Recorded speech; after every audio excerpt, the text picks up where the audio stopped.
Whoa, damn, finally.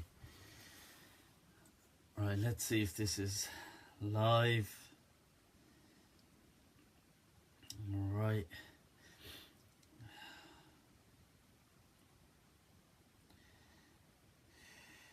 Well, I was just about to cancel that because for some reason my internet was playing up again, even though I've changed it. It's BT now, but still. But alhamdulillah, it worked. After half an hour of trying.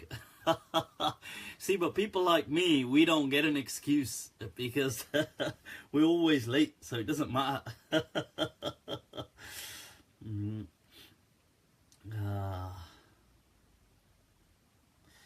But that was this close to me just about to send a message to say, look guys, I can't do anything. I've been trying for 20 minutes. No joy. I'm just writing this here about just sharing it.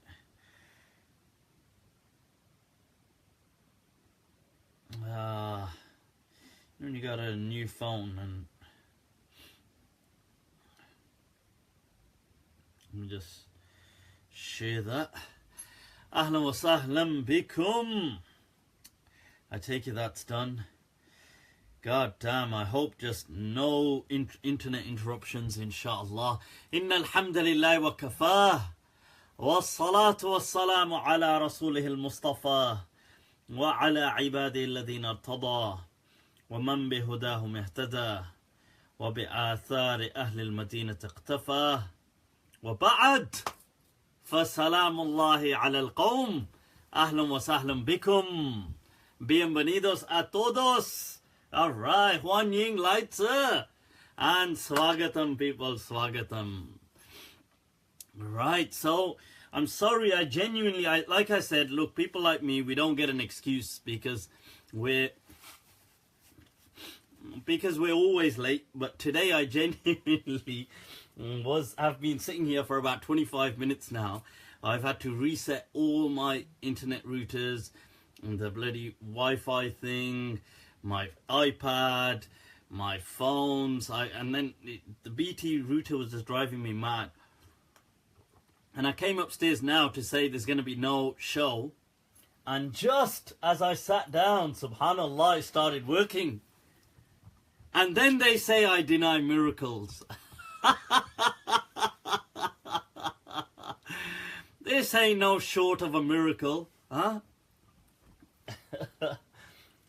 What is it? Dunya. I tell you, I'm so hooked to this new tea I've bought, by the way. It's called Extra Strong Tetli. It's like comes in this red box. I'm just totally hooked to it.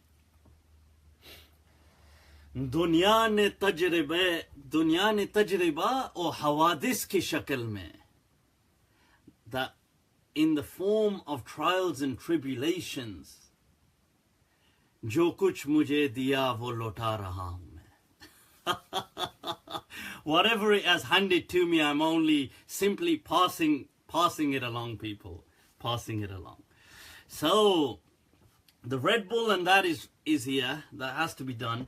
But I thought, let's have something warm as well. I'm on the end of getting out of this man flu. So people, ahlan wa sahlan. So what a week again. What's been going on, man? What's been going on, people? What's been going on? A lot of a few things to discuss. I'll be taking some questions and answers. I'll be taking some questions as we're going along. I'll need you to click like, click share, share this live feed. Get it out there, people. Get it out there. I will be responding to the question on the legend physicist Stephen Hawking and his demise, the controversy that it kicked up in the Muslim world. Can we say, may Allah have mercy on him for non-Muslims? I'll be touching up on that. Also, I know Sheikh Asrar has responded with a video, so I'll be touching up on that as well, sharing my thoughts. But what else has been going on in this? Right, about blocked. So who's going to be... You know, hola, ¿qué tal, binum. Blocks you for us for talking the truth. You know, let's actually... Speaking of blocking, let's have a few words, people. Let's have a few words. You know, this is that time where you say, sit down. Siéntate. Sit down, huh? Kina. The thing is, look, let's have a few words on this block thing, yeah.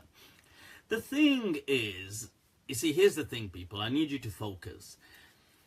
You know, this is my live, yeah. So this is my live kind of session. So on this, in fact, I'm going to tell you what really made me think about all this blocking thing, yeah. So I got a message from someone.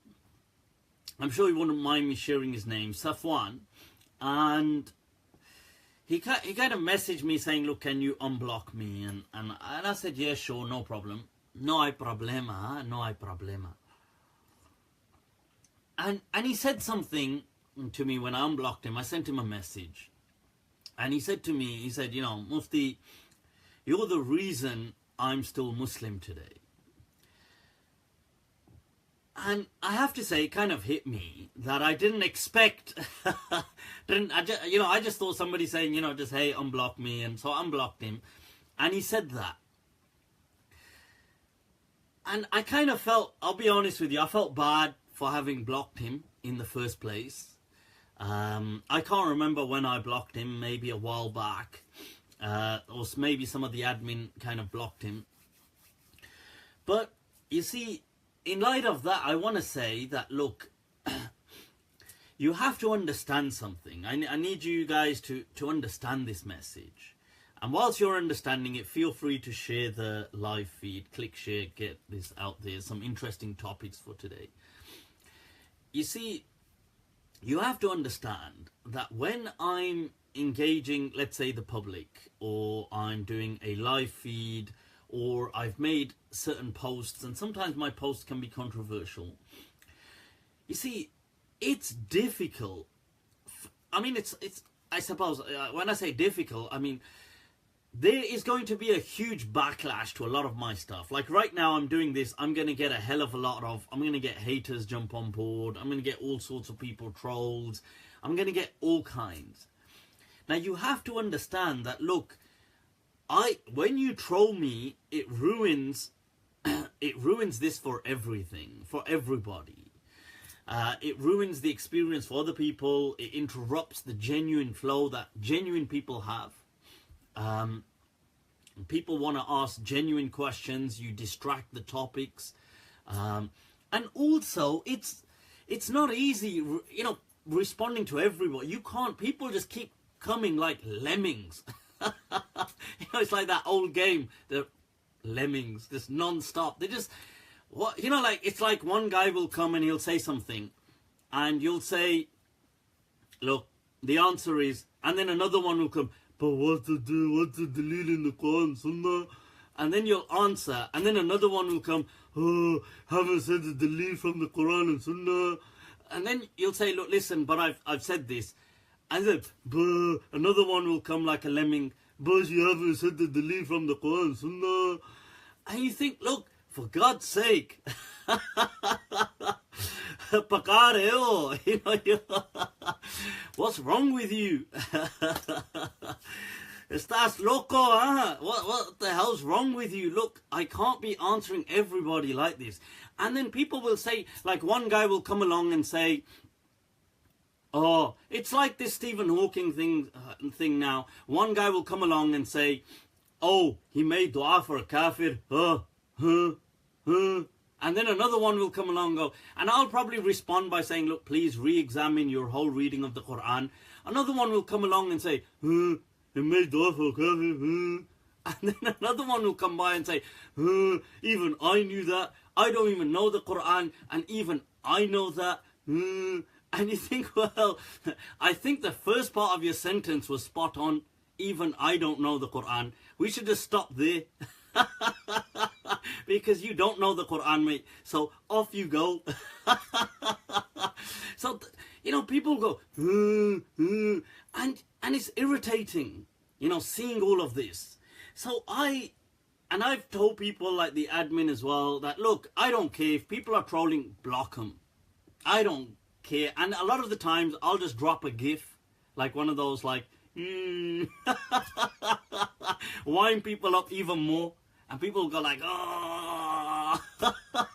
They go, oh, so you think you're funny. And then I'll just post one of those funny faces. And look, but that said, I want to say, look, if you want to troll me, here's a fair thing, yeah? If you want to troll me privately, yeah? Right, come to my private messages and troll the hell out of me. I don't care, okay? How's that for a deal, right? But don't, if you troll me on my public things where other people are trying to also have an experience, I will block you, okay? So, and if you're going to get annoying, then you will be blocked. But if you want to annoy the hell out of me, or you want to attempt to annoy me, how about you just come to my private messages, spam the hell out of it, man. I don't care, you understand? See me in person and talk to me all you want. I don't care. I will happily, seriously, if I bump into people, I happily talk to them. So, now the thing is, when you do it on a live experience, it interrupts everybody's experience. So that's my deal. If anybody has been blocked unnecessarily, then I will say, look, if you reach out to, I tell you what, if you reach out to Muhammad Shaban on Facebook, because obviously I can't say reach out to me because you're blocked. But if you do reach out to Muhammad Shaban, let him know the sitcho, right? And that's it. We'll inshallah unblock you, okay? How's that for a deal? But with the understanding that you cannot troll me on live things or on my public stuff. Personally, you can troll the hell out of me, okay? I don't care about that. Right, so that's something. So because I felt bad, I'll be honest with you. I think some people, you know, like after reading that message, I felt like bloody hell.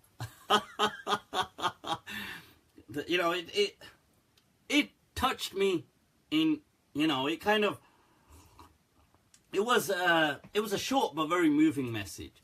Okay, so that laugh is shocking. Hell yeah, people, hell yeah. So what are we looking at? Shall we take 1-2 little questions before we get into some of the stuff? So got quite a few people. Click like, click share, get this out there, man, get this out there. Mufti, was the Prophet unlettered, illiterate? That's an interesting question. You see, that's interesting because in my understanding, I'm kind of inclined towards what Abu Walid al-Baji, the legendary Maliki Don from Muslim Spain, he wrote a book. I mean, he's from about 1,000 years ago. In fact, can you guys see? I was going to show you. Can you guys? That's his commentary back there. Let me just tense that. You know, one of those like where you got to go. I just tense. Just use an excuse to go. Can you see that over there? That can you see, guys? Can you see like that over there? That I can't point it out properly. Let me just take my top off. Right, that book over there, Al-Muntaqa, is that Muntaqa over there, which you can't read because it's backwards, right? But that's because the camera is reversed. Right now, that is his commentary on the Muwatta of Imam Malik. Now he has a book called تحقيق المذهب في أن النبي قد كتب. that the tahqiq, the kind of the detailed analysis result of the madhab, he's trying to say, of having looked into this issue, is that the Messenger of Allah wrote. That was his tahqiq. I am inclined towards that understanding. It's very interesting. It's not a big book. I mean, I don't know. It's not that big. I mean, it's in print. He basically shows several hadith to demonstrate that the Prophet ﷺ could read and write, but it wasn't the general culture.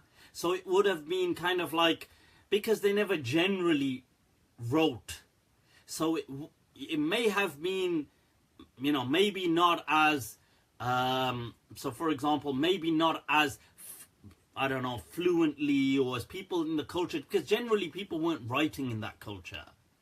So he kind of demonstrates that it wasn't the custom of the Prophet ﷺ, and many people around him, to write. Hence, he wasn't known generally as a writer, because that's not what he did. He didn't write, generally speaking, but if he had to, he could read things, he could make them out. It wasn't like, to him, these were like hieroglyphics, for example. Like, he did understand, but there wasn't that sense of, when you get a normal writer, the sense of fluency and the fluidity that writer would have, that wasn't with the Prophet and many people around him, because their culture was one of being unlettered, or it was an oral kind of culture and surrounding and tradition. But he could, and maybe if some of you are learning other languages, you can maybe relate to that. So, for example, I'm learning currently Hindi. Been learning Hindi for a little while now, in addition to Espanol. Espanol is obviously awesome. And for the Spanish, the TV series and movies are just too good. So the best way to pick it up. Right? So, but for Hindi, now, sometimes it's interesting, you see, because I've been a bit lazy, and I've been a bit, so because of that, like sometimes if I'm looking at letters, if I think of a letter, I can't think, like sometimes I'll think, well, how do you write, for example, G? Like, let's just say the kind of like GH, not just the G. But if I see it somewhere, I will recognize it. Like, if you just said some of the letters from the top of your head, like I might kind of be a bit confused, like, because I might think, But sometimes when I see it, I'll recognize it. Oh, that says Ghar, like home, like in Hindi. So I'll see it sometimes on the TV, on the dramas, on the things, like it'll be on, and I'll recognize, like I'll be able to read it when I see it. Now, I'm just trying to show you how you can relate to this. But if you asked me to just from the top of my head just write Hindi non-stop, I would probably struggle to write it just like, I'll write maybe certain words, but if I see them, I would be able to read them.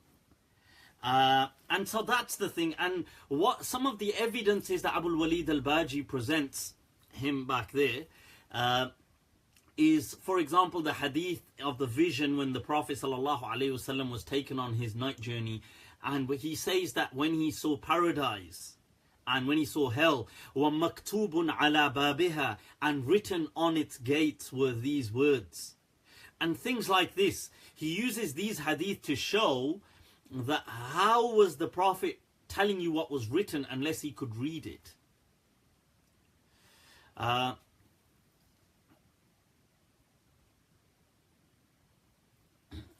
Now, so but generally Ummi is a title of the Prophet sallallahu alaihi wasallam, but I think that Ummi is different to having an inability to read. I think Ummi is more like in a natural state, like from when he was with his mother, like from and it does mean unlettered, like people who don't kind of get so influenced by the environment around them.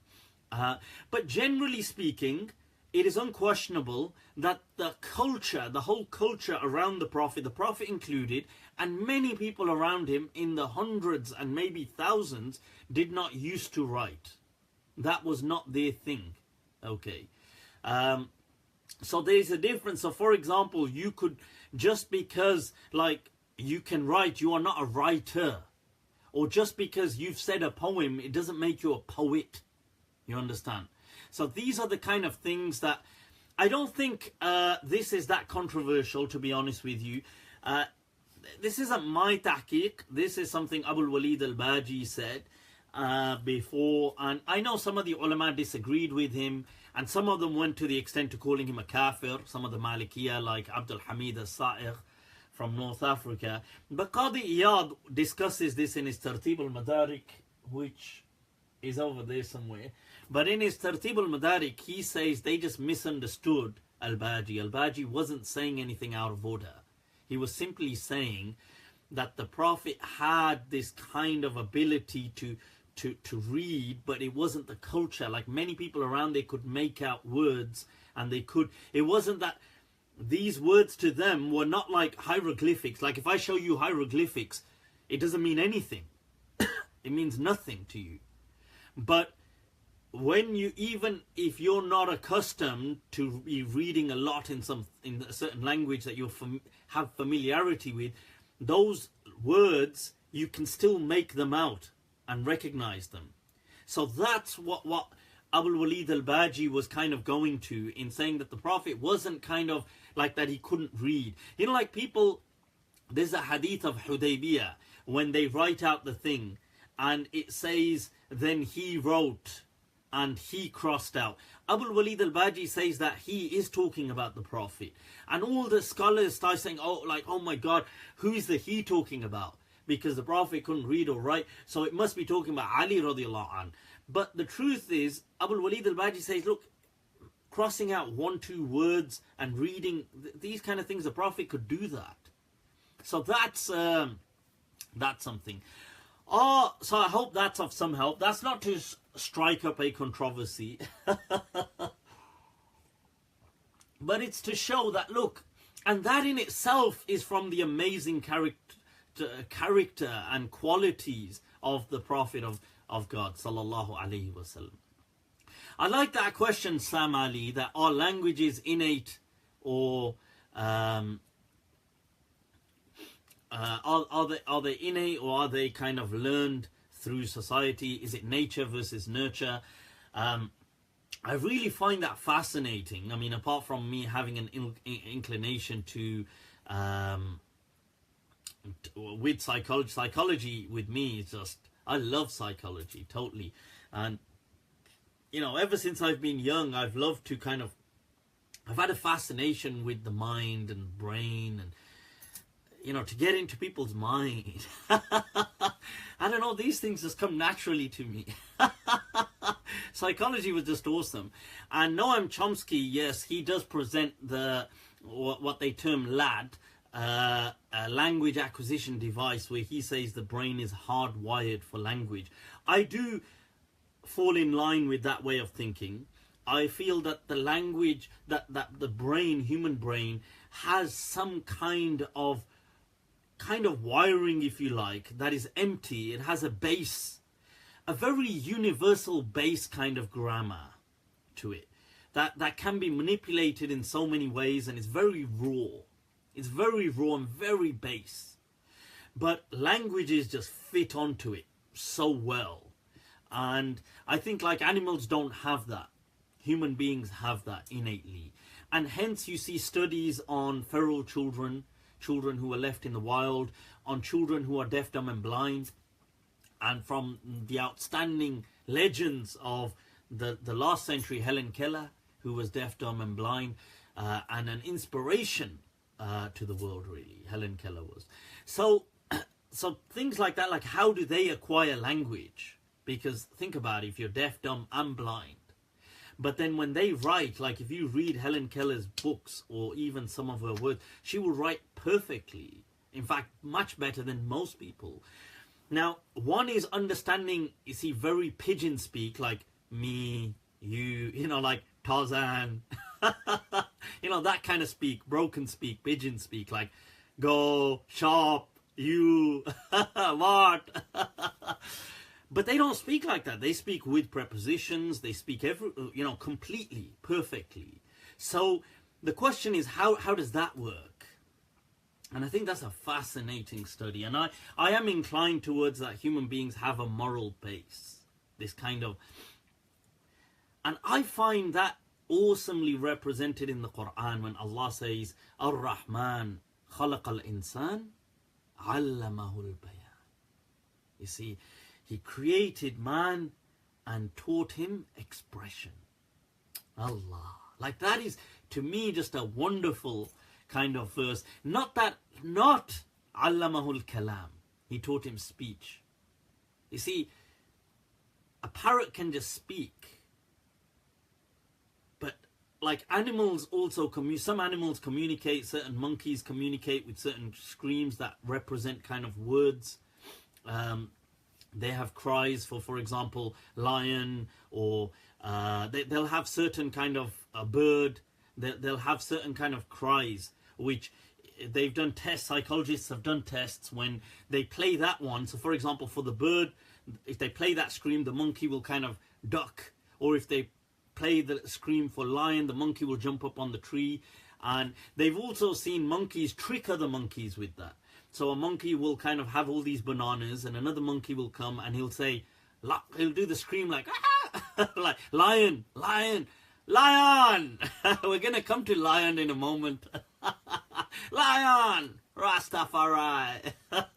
So lion, they'll say something like lion, and the other monkey will jump up on the tree, and this monkey will just go and steal his bananas. So monkeys do things like that, and other animals do communicate. But Allah doesn't say allamahul kalam. He says allamahul bayan.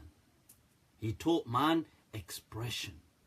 See, we can express ourselves with such power and capabilities that when I say something, my words can trigger the same emotion in the receptive hearts and minds of those listening to my words. That is amazing, amazing. So, yeah, so I am inclined to, and I'll say something else as well about this, about the language base. I feel that morality works in the same way. I feel that the Fitra is a kind of moral, a raw, rudimentary moral base that we have. It's very raw, like language, and it can be adapted to your times. But we have some very raw base of like, we're uncomfortable with harm. For example, it's very basic. It's like we see harm and there's empathy. Like we don't like seeing harm. We don't like seeing... I mean, these things can be channeled, but we have that sense of empathy tying in with this. We recognize harm. We recognize it's good to avert harm, to avoid harm. And then based on this, things start to build and we have a whole complex morality. So that's some of that. Somebody asked people, if you can click share, click like. I need you to get this out there before we... al-fujuraha wa taqwaha. You know, Allah inspired this kind of consciousness that we have. This kind of... I feel that in some ways the ruh is similar to the kind of consciousness that we have.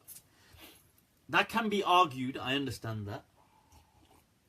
People could argue that, well, if somebody's comatose, would they still not have that ruh then, that consciousness? Obviously they would, but they don't have access to it. But I kind of feel these things, you know, the intellect, the consciousness, these things are all interlocked. And this is maybe parts of what this ruh, whatever that means, is. This is in my understanding. I could be wrong. Nobody really knows too much what is meant by the ruh. In the Quran, Allah says, وَمَا أُوتِيتُم مِّنَ الْعِلْمِ إِلَّا قَلِيلًا. You know, you were not given from its knowledge except a little. But I do kind of, I kind of incline towards this kind of sense of collective consciousness that people in a certain given time, that these if this is kind of part of the ruh, that we are connected in certain ways, that people feel sometimes like you can remember somebody so much and they can feel it in some ways, only usually when you're close with certain people. And there's some interesting studies done on stuff like this, and it's difficult because it's not always replicated, but it's at the same time beats probability. It happens so much that, you know, it's interesting.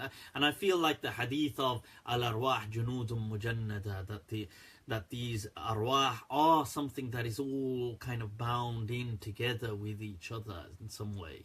And the Prophet said, ma tanakara minha ikhtalafat, and what, you know, it's antagonistic, they will just repel each other. But what ma ta'arafa minha i'talafat, and what kind of has this harmonizing with each other, that they will kind of sync.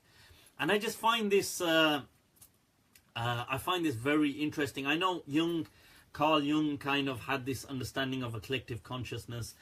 It's interesting. I find it interesting. I'm not saying this is it, that this is, but I do feel that there is something in an era that all people, maybe at a very subconscious level, tap into. Because it's interesting how discoveries always happen around the same time.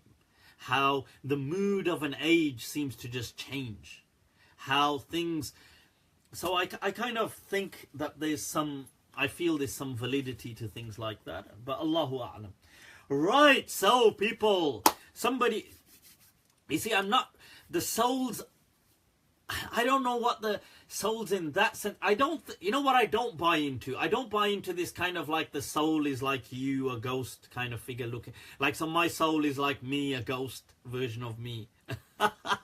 Just floats around, comes back.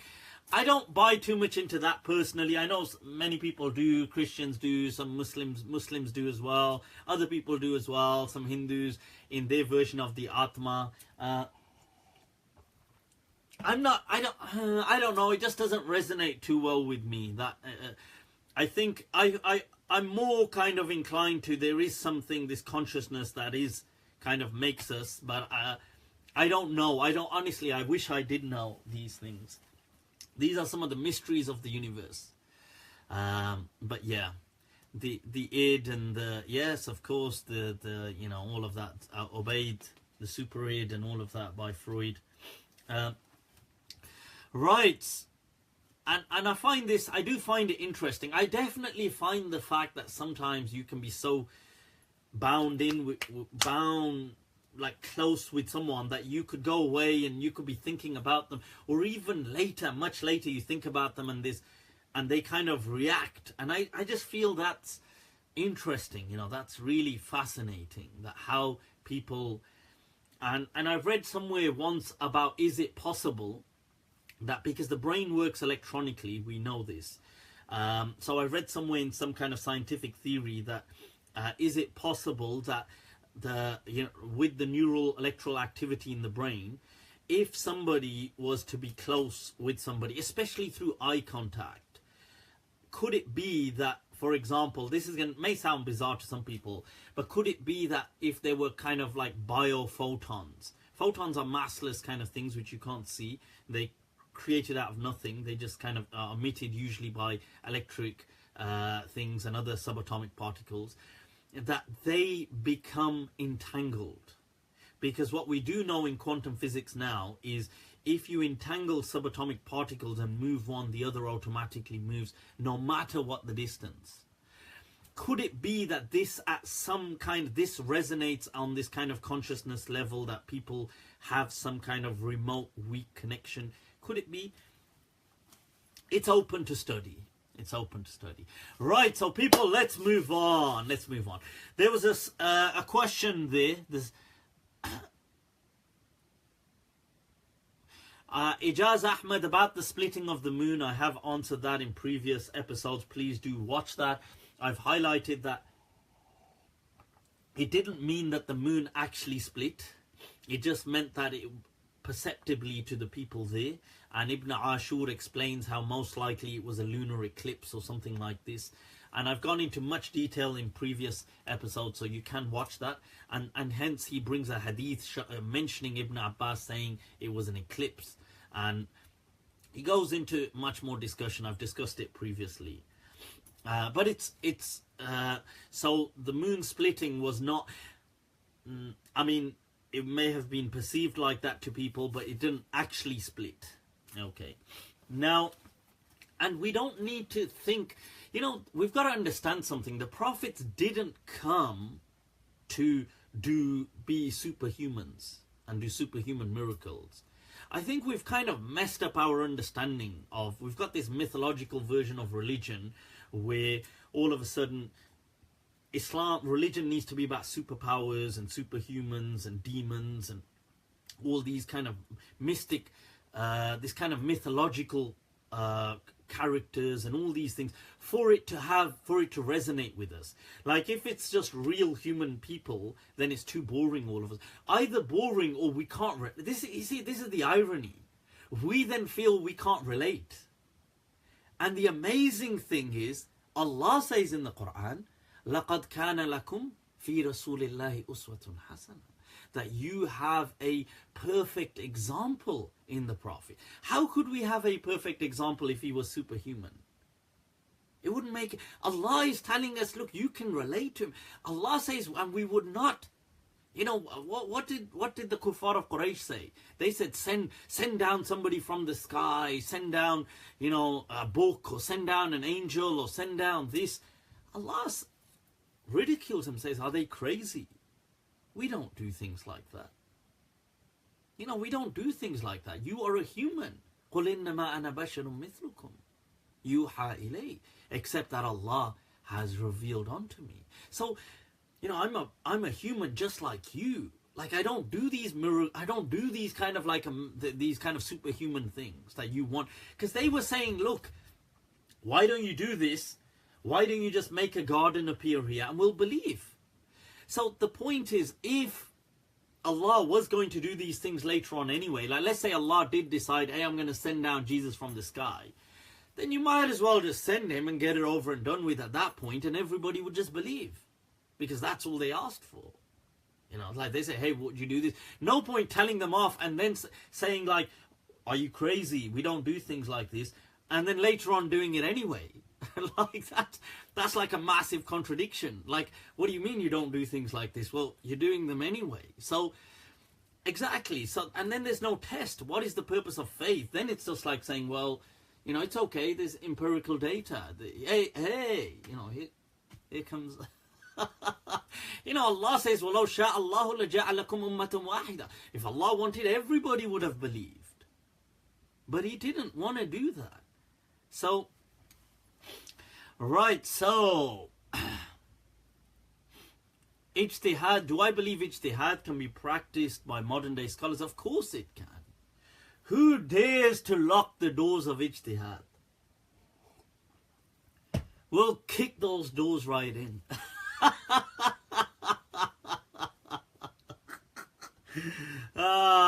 These people, huh?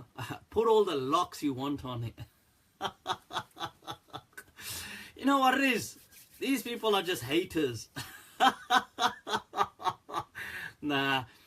It's just their small, narrow minds that, oh, nobody is incapable of new thought. See, this is what holds religion back. Because the attitude of religionists, this kind of dogmatists to people, is that, oh, in the world, this is the attitude, that anything new that you guys have ever uncovered only falls into two categories. One, you know, God never mentioned it, so therefore it can't be true. This is rule number one. Two, once it's proven to be true, well, okay, even if it's true, but God never mentioned it, so it's not really important. You see, this is not how Allah wanted you to become. He never wanted you to become dogmatist. Look what Allah says, وَلَا تَكُونُوا كَالَّذِينَ أُوتُوا الْكِتَابِ. Do not be like those who received the scriptures before you. فَطَالَ عَلَيْهِمُ الْأَمَدُ. that so much time passed over them, they became old with these books, that فَقَسَتْ قُلُوبُهُمْ, their hearts became stern. Do not be like them. Always keep a fresh outlook. Allah is telling you this in the Quran. Do not be like those people. They had the book and they had it for a long time. فَطَالَ عَلَيْهِمُ الْأَمَدِ, they had it for a long time and they had this book and they clinged onto it. فَقَسَتْ قُلُوبُهُمْ, then their hearts became all narrow-minded and they became more. Do not be like them, Allah is telling you. So this is this is the thing. Right, yep, there is a hadith of Mu'adh ibn Jabal regarding Ijtihad, and some people have tried to problematize the sanad. Whether or not the sanad has problems with it, but the understanding is sound. Okay, so somebody asked a question there, who was the kind of sacrificed, or not sacrificed, but to be the son of Abraham that was to be put forward. Not the who was sacrificed, but you know, the son, the kind of chosen son of Ibrahim alayhi salam. Was it Ismail? Was it Ishaq? Was it, you know, Ishmael or Isaac? Right, the thing is, look, really, we have nothing in the clear Quran that indicates either. There's some kind of indication, like many Muslims infer, they kind of like infer this to be Ismail. Okay, the Jewish tradition says it was Ishaq. Many Muslims, believe it or not, felt it was Ishaq. People don't know this. See, this is another kind of thing to show cognitive dissonance. Did you know Umar ibn al-Khattab radiallahu anh believed it was Ishaq? The legend of Medina, Imam Malik actually believed it was Ishaq. So I think these kind of things sometimes we don't need to really get so bogged down with. I think the point is that, look, my principle of looking at things is like this. I want to share this with you. Is that if there is nothing conclusive in the Quran, and there is nothing clearly, unquestionably established by the Sunnah, there are some hadith, but they can be interpreted, or they can go this way, that way. If there's nothing like that, then I think, look, just leave it. It doesn't really make a big deal. You can have an opinion either ways. That opinion is simply an opinion. You can keep it, but it doesn't really mean that was the reality, because Allah obviously didn't clarify. There's nothing about it.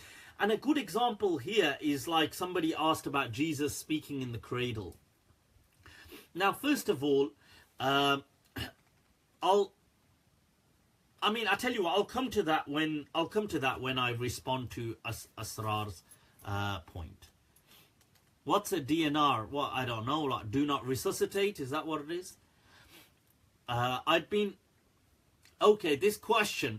People, if you can share the feed, get it out there. Come on, share this feed, people. Be tested in your faith. Oh. God damn. Somebody said, why does this guy swear so much on his thing? I'm like, you need to see me in my everyday life. You think this is swearing? No. And somebody responded quite well by saying, because he's British. Thank you, shukran, whoever that was. And it's true, things like words like damn in the British understanding of English are not a swear. Okay, so it's all good, people, it's all good. So I hope that makes some sense. Right, shall we take 1-2 other questions before moving on to this issue? What are some other questions, people? Those of you just just logging in live now, if you just click share, get this out there, let other people share some of this khair, huh? What say you? Can you donate your organs after death? That's a good question. You see, can you donate your organs? Yes, you can. You need to understand something here. Donating organs is not haram, contrary to what you may have been taught. We have to remember that, look, in the UK, our Islam, our version of Islam, is influenced massively by two things, by two places, regions in the world. Pakistan, Indo-Pak, India, Pakistan, Bangladesh, but heavily like the Pakistani culture, and Saudi Arabia. Both of these places they probably influence 90% of the Islam we have in the UK. And maybe in America, a huge amount, maybe not 90%, but a massive amount there as well. So we have to understand that these countries, whatever they say, we think that's Islam. But there are so many other countries, 40 plus more countries in the world that are Muslim. Indonesia, Malaysia, Egypt, Tunis, Morocco, Jordan, Palestine, all these places, Turkey, all these places in the world have Muslims. Even other countries have Muslims. China has a huge population of Muslims. We restrict our understanding of Islam. Just India has a huge population of... India is sometimes very similar to Pakistan, sometimes a bit different. But my point is that the views here are massively influenced. So when people say we can't donate organs, that's not true. We can. The hadith they try to use is completely misrepresented. Okay, the hadith they are using is a saying of the Prophet that that there's sanctity of insan maytan ka hurmatihi hayyan, that the hurma of an insan, of an individual, al-mar', once he's dead, is that the sanctity is the same as whilst he was alive. Now this hadith is speaking about muthla. Okay, you have to understand muthla. Now, muthla, people, it's basically, have you watched movies like Hostel? Right, not to sidetrack, or the whole Saw genre, right, Jigsaw, let's play a game. So this mindset, right, people had, I'm just trying to give you a twisted mindset. People in the past had this kind of a mindset, especially to do with battles. Okay, so when battles took place, or raids, or when they attacked an enemy tribe, these kind of Muslim version of like these kind of Viking figures. And the reason I relate people to Vikings is because that image comes clearly in your mind. And Muslims in their very early Arabia and pre-Islam and even into Islam had that culture. They used to live off raiding each other and things like this. Now, this culture, when they attacked other tribes or they had rivalry and they beat their opponents, they would maim them and they would really go hostile and Jigsaw on them. They really would. Like, they would cut out weird parts of their bodies. They would like cut out, like the famous hadith of like Hind cutting out Hamza's liver and biting it. Like this kind of culture existed. They would do things like cut off ears and, a bit like what you saw in the Vietnam War, people making kind of necklaces out of Vietnamese ears and things like that. These people lived that kind of culture. They would do things like cut off limbs, hang it in the dead person's body, like around his neck, like maybe cut off his hand, hang it here, cut off his head, stick it on a spike. They would cut out like parts of his body, pull out his heart. They would do these kind of like horrific things. So the Prophet taught them that is haram. It is forbidden.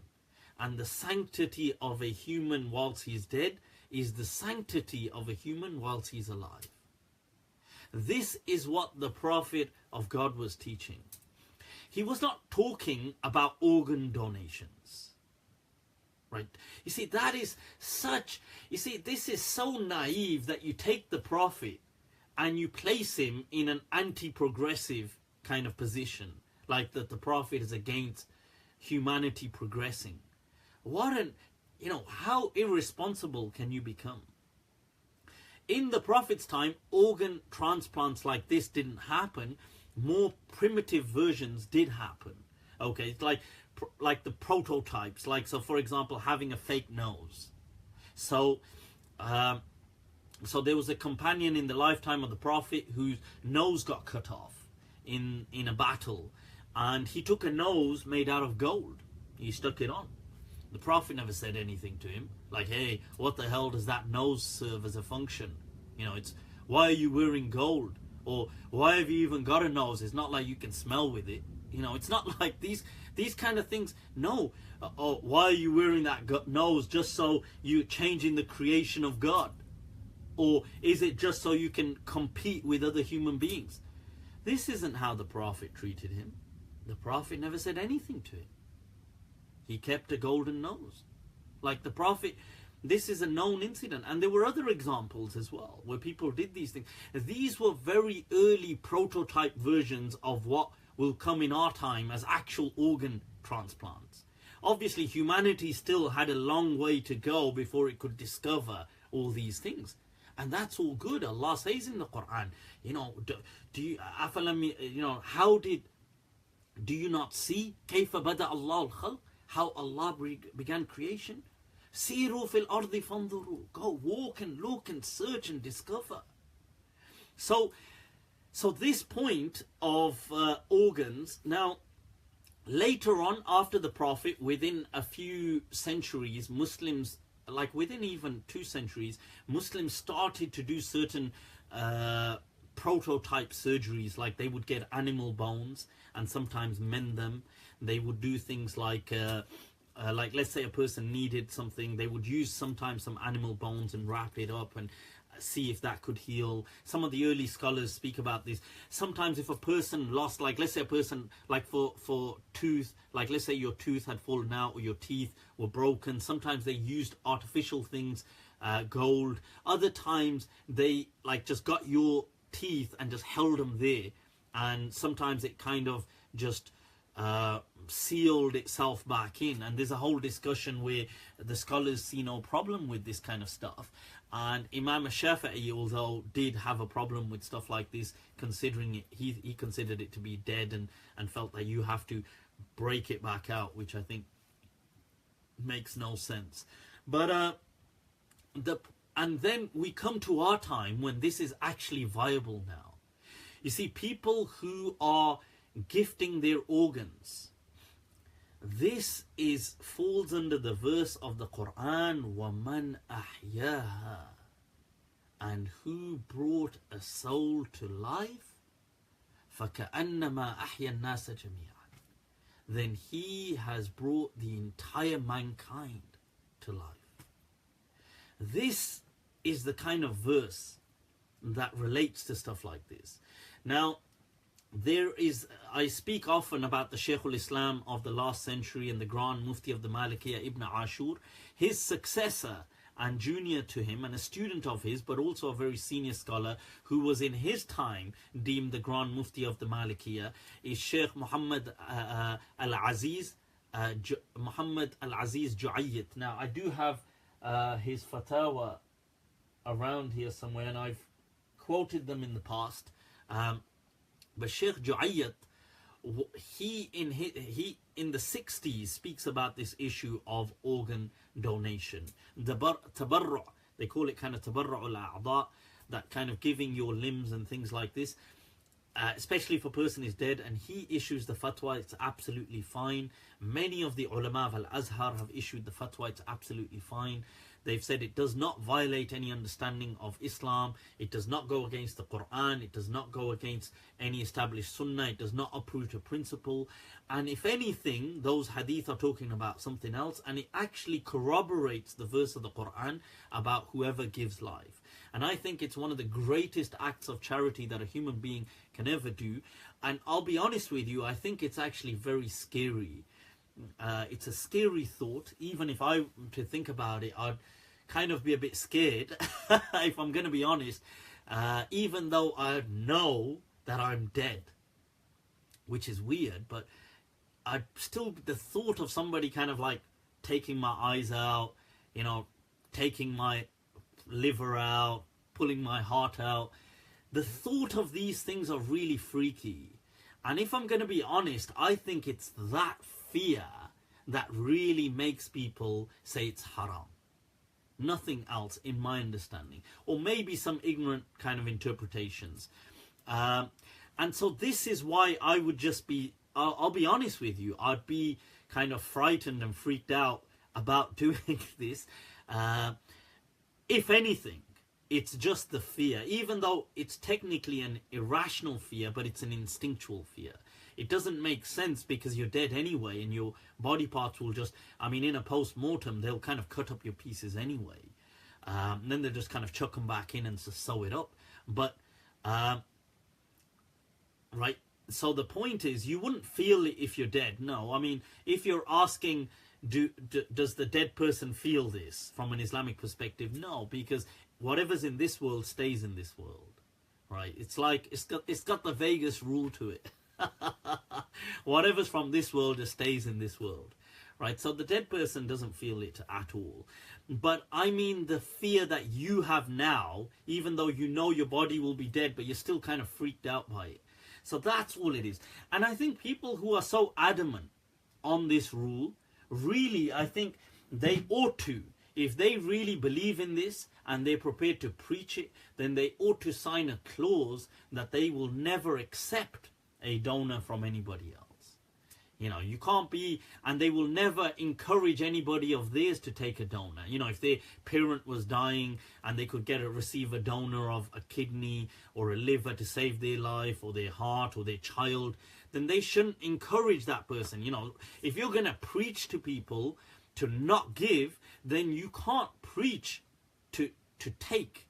That's wrong. I think that's double standards, and it shows the religion as a hypocrisy. So that's what I'm going to say, that if you have your interpretation, which is a wrong understanding of a hadith, but if you want to push that and you want to say this is in the name of God, then you should stand true to your principle and never allow anybody to, as far as advice is concerned, to take either. Not be the first one, you know, because these people, a lot of these, I don't mean to diss them, but, you know, these pot-belly kind of people, and you know, illnesses can befall anybody, can afflict, you know, they can afflict anybody, but a lot of them will sometimes, they'll have issues, and they'll be straight on the list. Oh yeah, can I get a kidney transplant? Can I get this? Can I get that? Can I get a blood transfusion? Can I get this? Can I give these? No. Haram. Kuffar. Can I take a kafir's liver? Hell yeah. Nah. This stuff is, it embarrasses the deen, and it betrays Allah and His Messenger in portraying the true image of Islam. So, people, let's move on. Right, so I'm going to discuss as well about, I was going to say Stephen Hawking's and the whole thing, but before I get to that, oh, right, somebody had asked about DNR, Do Not Resuscitate. People, if you've just tuned in, if you click like, if you click share, can you share this, get this out there, people? Come on, get it out there, I want you to burn the haters. The hate. About DNR, people, Do Not Resuscitate. It is permissible to select DNR, in my understanding, if a person wanted to. They can, you see, this falls under the ruling, is it an obligation in Islam to medicate, to take medication? It's not an obligation in Islam. You don't have to seek medication, but you should. Like, as in, it's the human thing to do.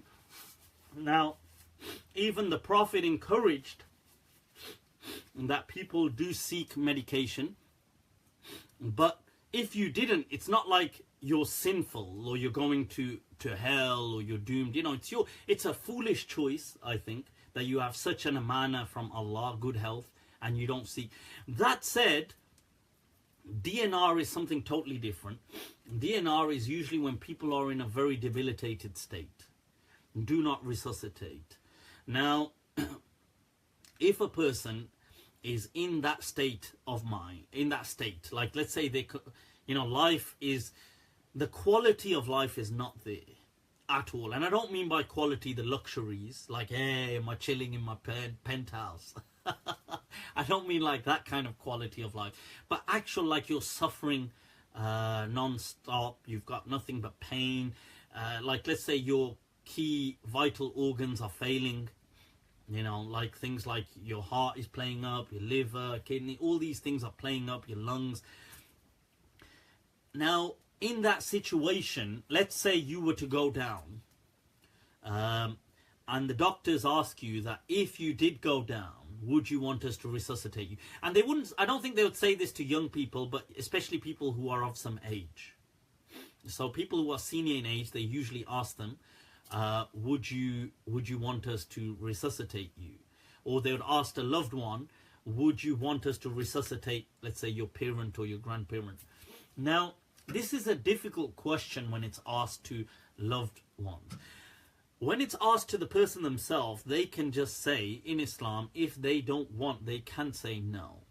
I do understand that to be permissible, that is not haram, because if you're only being kept alive on borrowed time, so to speak, then it's only inevitable. And it's not like you are killing yourself, but if your organs failed on you, you do not need to kind of borrow time and just endure suffering if you do not want to. Okay, so a person can select DNR, do not resuscitate. When they asked a loved one, I think it kind of makes it very difficult, because you see, the loved one will, or the near and dear to them, will have now an immense sense of guilt, because they would feel that, you know, if I said no, and then people will be like, you selfish beep, you know, just because you didn't want to take care of so-and-so, you said DNR. And that is such a cruel thing to say, because that's not true. I mean, there may be some people like that, but I think it's not right to ever have a judgmental attitude towards people. Look, sometimes people themselves do not want to be burdening other people. They do not want to be like that. They don't want to. You know, I watched this TV series. It was an amazing, I was shocked actually how moving it was. It was called This Is Us.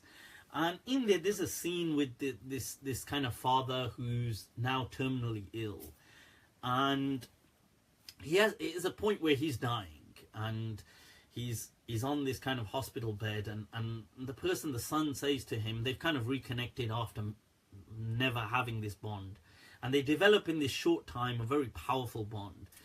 And the son kind of says to him that, oh my God, you know, like, he didn't know that this was going to happen, and like, not that day. And he says, let me get my kind of, your grandkids and my children, let me call them and let me do this and let me do that. And he says something which was incredibly powerful. He says, I said my goodbyes to them. He says that I don't want their last memory of me to be one where they're looking down on me. Like, I want their last memory to be where they're looking up at me. And I just thought that was such a powerful kind of emotion and statement, really. And I think people in this world, when their quality of life is massively compromised, they don't like being a burden on other people. And hence, if you're just keeping them alive as a selfish decision to kind of just, you know, just because you don't want them dead yet, then I think that is also that's also a very selfish thing to do. I just feel that that's not right either. I'm just saying, I'm not saying you need to go either ways. I'm saying it's permissible. But I don't think you should be laden with guilt, okay, about do not resuscitate. I don't think if you selected that I don't want, let's say, my grandparent or parent to be resuscitated, that you need to kind of like succumb to all this guilt. I don't believe you need to. You know, provided it's not a selfish decision. Okay, so I hope that's of some help. Right, people. Well, Sheikh Asrar's video. Okay, a quick question before we come to Sheikh Asrar's video. Guys, if you can click like, click share. Let's get this out there. Hello, can you guys see me? People, is this... Let me see, I think... Can you see me? Okay. Because I think it kind of broke down a bit there. Yep, I think it broke down. Okay, so I think we're back. I think that was the internet connection. Guys, is that okay? Can you all... can you guys see me okay? Muhammad Mufti Wasim Ji, ahlan wa sahlan, people. Mufti Wasim is in the house, a great, awesome scholar from, I believe, Chicago, US. Young Mufti. Do reach out to me if you have any questions. Can you guys see anything now? Is it okay? I'm having messages from people saying they can't see anything. They can't see the stream. If some people can just send a confirmation message that it's okay, that will just help. It cut out, but is it okay now? Khalil just said it cut out. I'm not... It's okay now. Shukran, shukran. Guys, if you click share this, get it out there. I think it just went low and everybody just cut off for a moment. But alhamdulillah, it's back. It's malfunctioning. Malware. So, yeah. Yeah, so this Jummah Mubarak thing, I think just go easy on it, folks. Be wary. Don't kind of like just bore the hell out of people. People do get frustrated with it, but it isn't haram to do. I do find it a bit annoying. You know, sometimes you get all these Islamic reminders, and I'll be honest with you, I find them annoying. I'm just being honest. Look, like, is honesty haram? You know, there used to be this guy who used to send me hadith every day. Like, just a hadith. Every day something. And then I said to him, I said, bro, please stop sending me this stuff, man. I said, like, I don't want to be rude because, look, I don't want to be disrespectful to the hadith. So, please, don't send this stuff to me, man. Like, if I want to see it, I'll find it. You know, it's like just sending somebody, forcing the Quran or forcing hadith on somebody. And then what's going to happen is somebody's going to say something like, they're going to receive a hadith from the Prophet. And they're going to say, oh, for God's sake, and they're going to say something horrible. And look what you're making them do. You're making them, you're making them do that. So just people be wary. You know, you don't need to be reaffirm your Islamicness to you. Right, so people, right, so those of you just tuned in, I need you to share this because I'm going to be discussing now Sheikh Asrar's video refutation or response. It had a bit of a refutation in there, but that was his refutation video. I need you to get this out there. Let's see what this is about, people. So those of you that know the backdrop of what's been going on, Sheikh Asrar had put up a challenge to me since last year, December last year, saying I wouldn't dare to kind of sit in front of him and discuss this issue on the second coming of Jesus being what I believe to be inaccurate and not established. So I think contrary to his expectation, I immediately took him up for it. He massively underestimated me. So I was straight on it, saying, look, why don't we meet straight away? I'm about to go on a Christmas holiday. I need you to, why don't we meet? Anyway, it took us 3 months of negotiating and chasing him up for him to actually eventually come and meet. Okay, now, I'll be honest with you, I sincerely doubted that he wanted to meet and wanted to have a dialogue. I doubted this, but when he did come, it became a disaster, and I've got my reflections video on that. You can watch it, and do watch it, please. It's my reflection on how the pre-debate discussion went. And I was kind of, in hindsight, at the whole thing, I was disappointed. And I was disappointed with him as well, I'll be honest. But I was disappointed at the whole thing. And I acknowledge my mistakes in there too. I'm no perfect person, far from it. And I kind of said in hindsight, in the second hour, it's about 2 hours long, I kind of raised my voice and I kind of did these things as well. And it happens, you know, you're a human being, you know, you get frustrated sometimes. So I said, look, I tell you what, I advised Sheikh Asrar, look, why don't you, because at the end of the discussion, Sheikh Asrar said, and this is, and he knows he said this, he did say this, we've got, I mean, it was recorded by him and by us, where he says that, look, Muslims, we're incapable of having dialogue with each other. Only atheists can do things like that, like professors and stuff like that. Us Muslims, you know, we can't do dialogues like that. We got to do the Indo-Pak, the kind of Brelvi Deobandi style. Although that last, they're saying his words, but he did say, the first part is his words, that we Muslims can't do stuff like this, only atheists can do stuff like that. And he also, you know, and I was kind of like very shocked by his on-screen, off-screen behavior, where off-screen he was like really friendly and mellow and sitting back and really polite, and on-screen, as soon as he went live, he became this like kind of, and like, I need you to apologize and I need you to do this. And when we asked him, and once again, he's got this on recording as well, when we asked him afterwards, Sheikh, how come you're like this? What happened? I mean, what the hell? And his words, once again, I know he has this obsession with quoting him verbatimly, but he can just check his own recording. But he just said, look, at the end of the day, we're Mulvis, and Mulvis do drama, right? So this is the kind of what he said, that, you know, this is what Mulvis do on screen. Now, so in my reflections, I said, look, listen, let's cut the drama out, right? I tell you what, you, Quran, Sunnah reason you've agreed to, give me your best shot. Make a video, show me the best evidences you've got. And fine, I will respond in a video. How does that sound? Now that cuts out the drama. It cuts out you having to do the Mulvi theatre and stuff like this. It cuts out you having to put on an act. And it also cuts out a lot of the hate and playing to the crowd kind of stuff.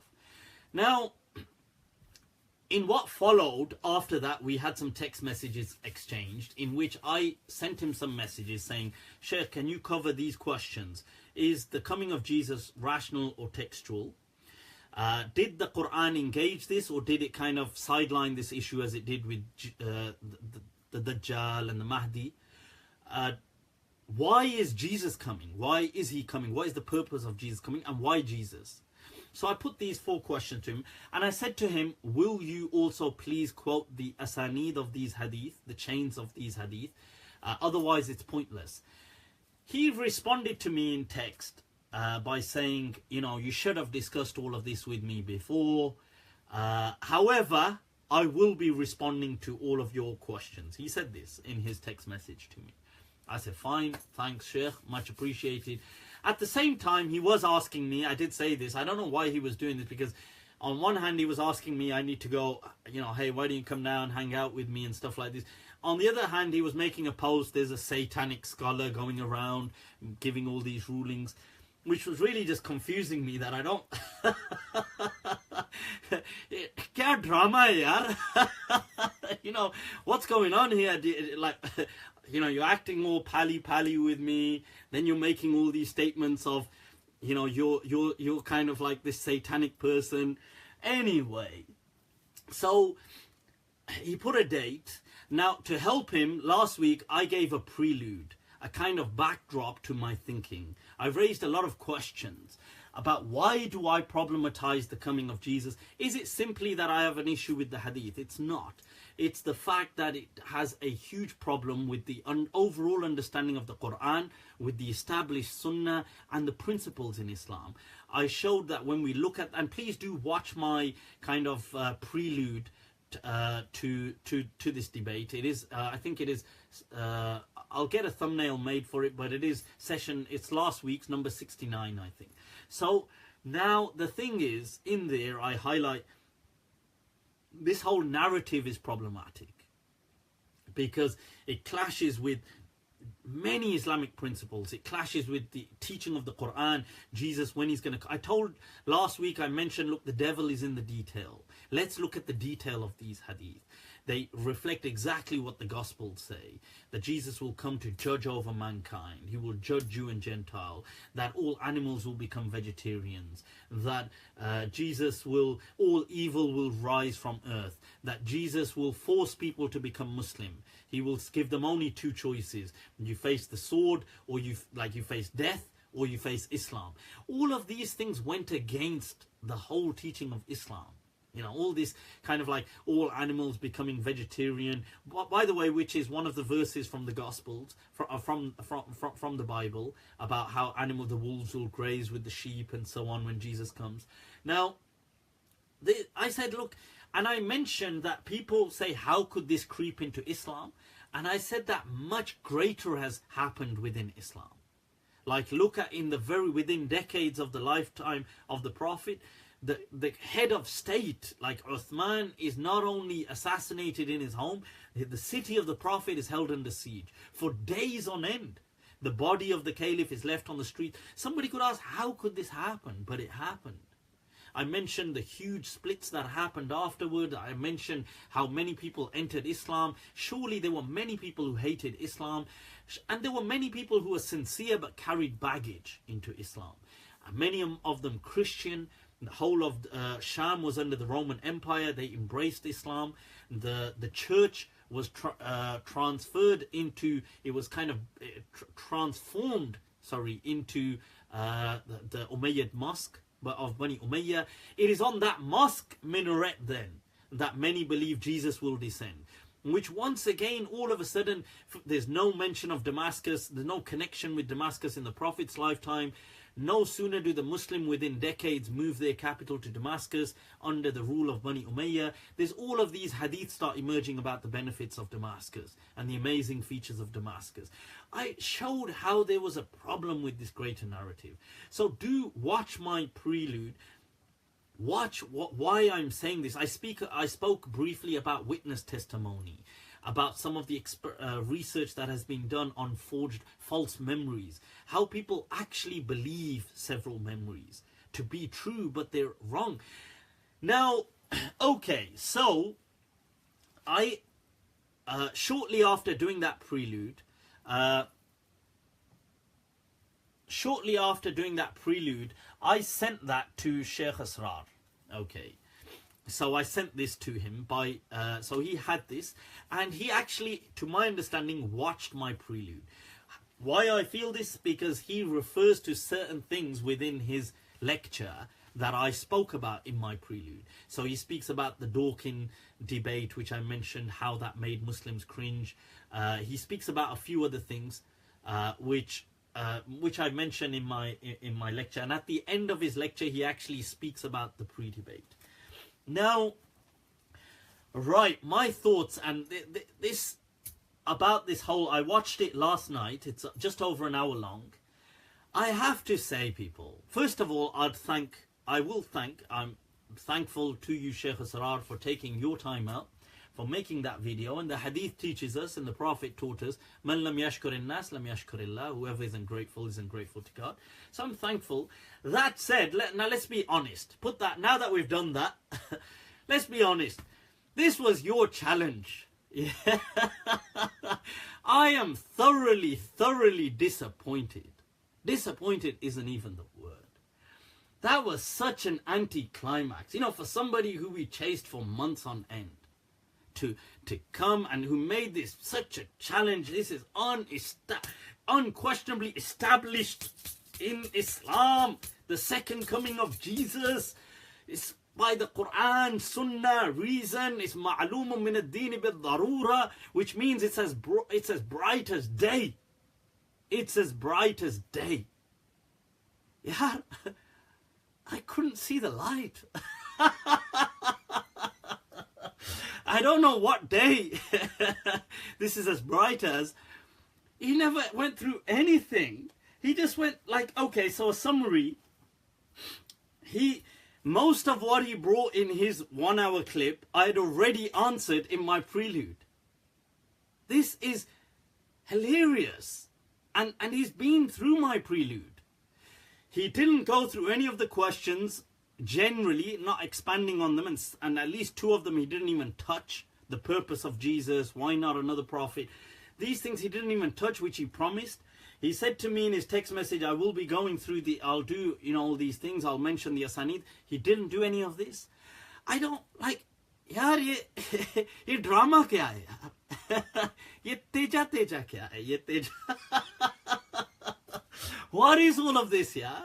Like, you banged on Facebook so loud that, for God's sake, does he dare sit in front of me and do this? This was your opportunity, and this is what you bring. And now he said, I won't be engaging if he said this to me in a text message again today. He said, if your thing is worthy, I will respond in writing. Is that so somebody else can write it for you? And then he said, oh, but we can still debate, but we can't talk with each other. He said this, like, we got to have, like, your minutes, my minutes. Yaar, I've given you your whole time to respond. Make a video, yaar. Bawar se lado. This whirlwind of a storm that you see, fight with it. Tund lehron se uljo. These waves that you see, entangle yourself in them. Kahan tak chaloge kinare kinare. How long are you going to stay safe and sound on the shore? What's happened, yaar? ¿Cuál es tu problema? What's going on? Where's the lion of Ahl Sunnah? Right? I don't see any of this. I seriously don't. There's a poem in Arabic that one of the scholars said about Al-Andalus, Muslim Spain. He said in Muslim Spain, because at one time there were so many kingdoms that you could walk on foot in one day and cover 3 different kingdoms. So these people used to have all these big titles like Mu'tamid, Al-Mu'tamid, Al-Allah, Al-Mu'tadid Billah, the one who relies, who is the reliance through Allah, the one who is strong by the might of Allah, the one who's... They copied the Abbasids from the East. They used to have these kind of grandiose titles. So he says, وَمِمَّا يُزَهِدُنِي فِي أَرْضِ أَنْدَلُسٍ. And that which keeps me away from the lands of Andalus, Muslim Spain. أَلْقَابُ مُعْتَضِدٍ فِيهَا وَمُعْتَمِدِ. These titles of Mu'tamid and Mu'tadid and all these grand titles. Says, أَلْقَابُ مَمْلَكَةٍ فِي غَيْرِ مَوْضِعِهَا. That royal titles where they do not belong. كَالْهِرَّةِ تَحْكِي انتفاخا صولة الأسد. Like a cat that kind of flares up and acts like a lion. Meow. Lion. Rastafari. This is lion. यार कोई lion नहीं नजर आ रहा है यार. Don't know. What is going on? Let's take a look at some of the things our esteemed Sheikh said within this hour. Some of the things.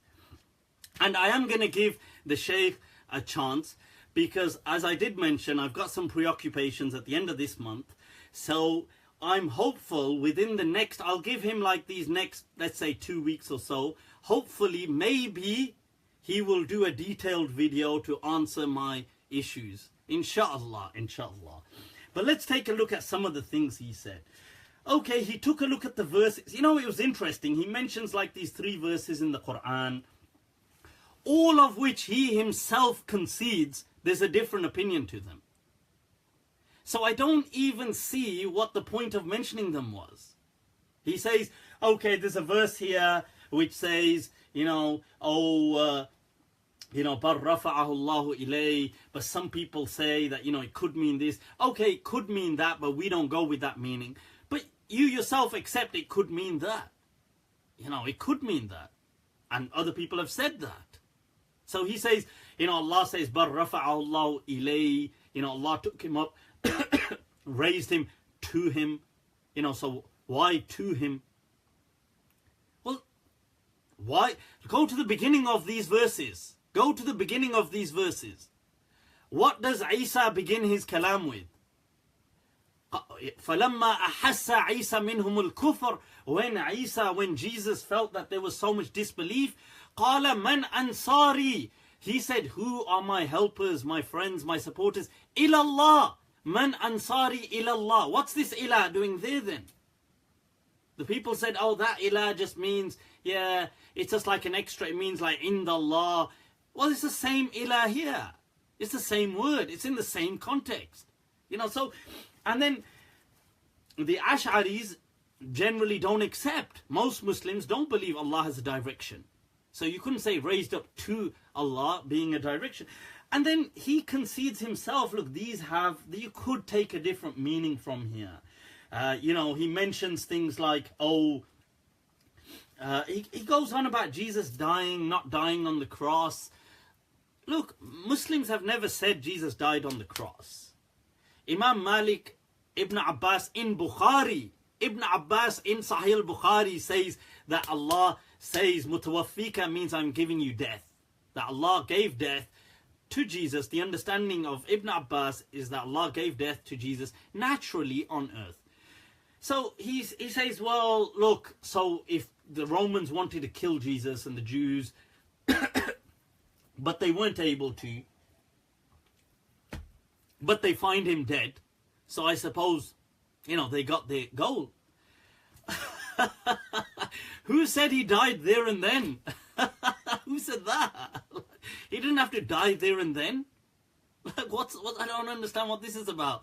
Just because he died a natural death doesn't mean Allah took him off the thing and then he just died. That would be pointless. Why would Allah save him from the crucifixion and then he just dies? Obviously he doesn't die there. Later on he died a natural death. And there's one question which he didn't raise, I was surprised, but other people did raise, and I think that's a good question, that where did Jesus go then? I think that's an interesting question.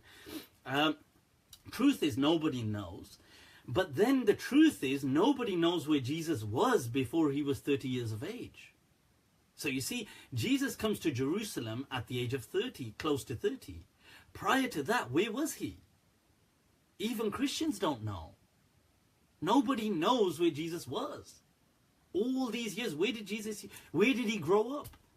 And there's a very interesting, I found it interesting, obviously it's not compelling, there's an interesting BBC documentary on, it's got a provocative title called, Was Jesus a Buddhist Monk? And it's interesting that they speak of Buddhist records showing that there was a person who came from the East, the Middle East, and lived with them as a young boy, and his name was Isa. And how the monks kind of taught him, trained him, and things like this. It's interesting because the Buddhists also had a tradition with reincarnation, that they felt that their reincarnation is not like the Hindu reincarnation. So the Atma doesn't go into the other person, but it's almost like a pool table, like one ball hits another and triggers that. So they feel that the death of one person triggers the birth of another. So the Buddhists had this thing where they would look into the stars and they would have this kind of sign where they feel a great person has been born because somebody has died. Now they have in their records that they felt that there was a great birth in the Middle East. So certain people set off and traveled to find this birth, which kind of ties in with some of the Gospels and the three wise men or the three kings and things like this. It kind of ties in because the question always that Christians ask that who were these wise men, because they never appear again in the story. But it's interesting. I'd advise people to watch that documentary. It is interesting. I'm not saying that is what happened, but it's interesting.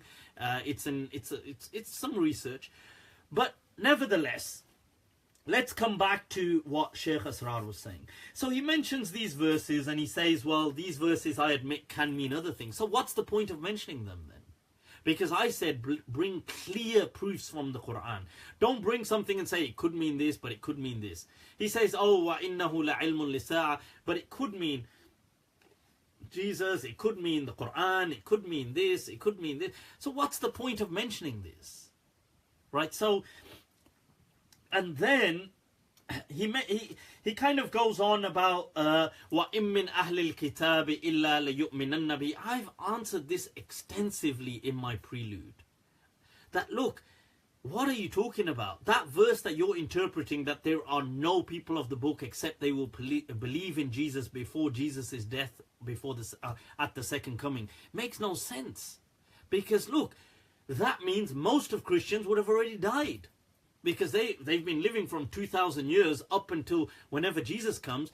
It's only the small batch that will see him. But the verse says there will be no.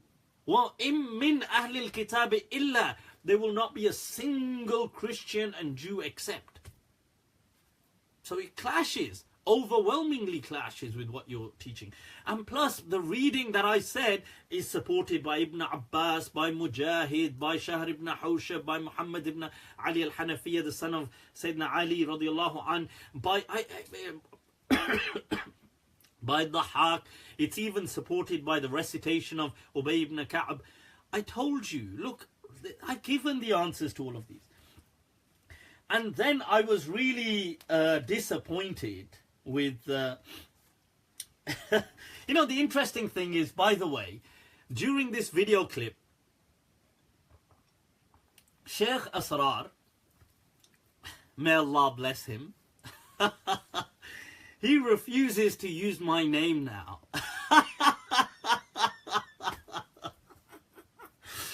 Yaar, ye game kya hai, yaar? For months on end, he's chasing. When he came to meet me, he was obsessed about what village my great-grandmother was from. Not even my grandparents, my great-grandparents. Oh, they're from this village. You're from Druni. You're from... which I'm not, but okay, one of my great-grandparents was from... The point is, you're so obsessed when you come to see me. Oh, what is your name? What is this? What is this? You make all these posts about me, and now, Hazrat, naam lena bhi munasib nahi samajhte hain. Now he can't even mention my name. Hi. Yaar, ye bewafai, What does Momin Khan Momin say? Jine aap jante the bawafa. The person you understood to be loyal. Jine aap ginte the ashna. The person you thought you knew. Main wahi hu momine mubtala. Tumhe yaad ho ke na yaad ho. I am that person, yaar. Ye kya yaar ye zalim. What are you doing? Sometimes you're obsessed with me. Now you refuse to even take my name.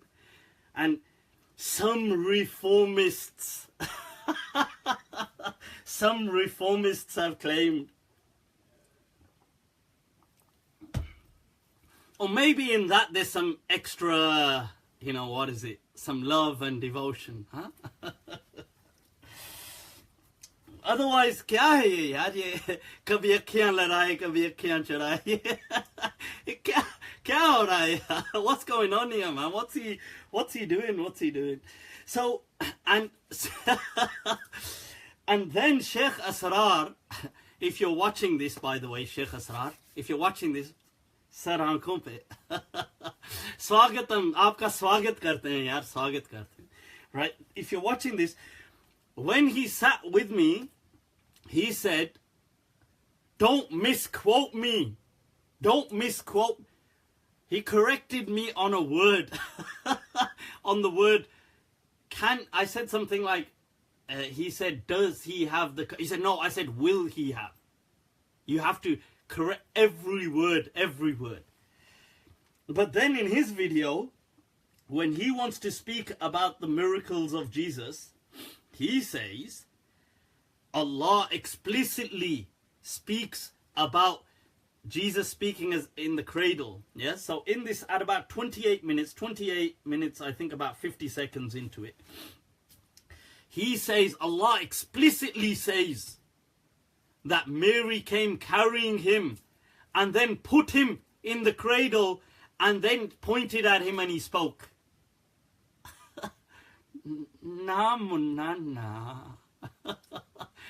Show me in your Quran where it says she put him in the cradle.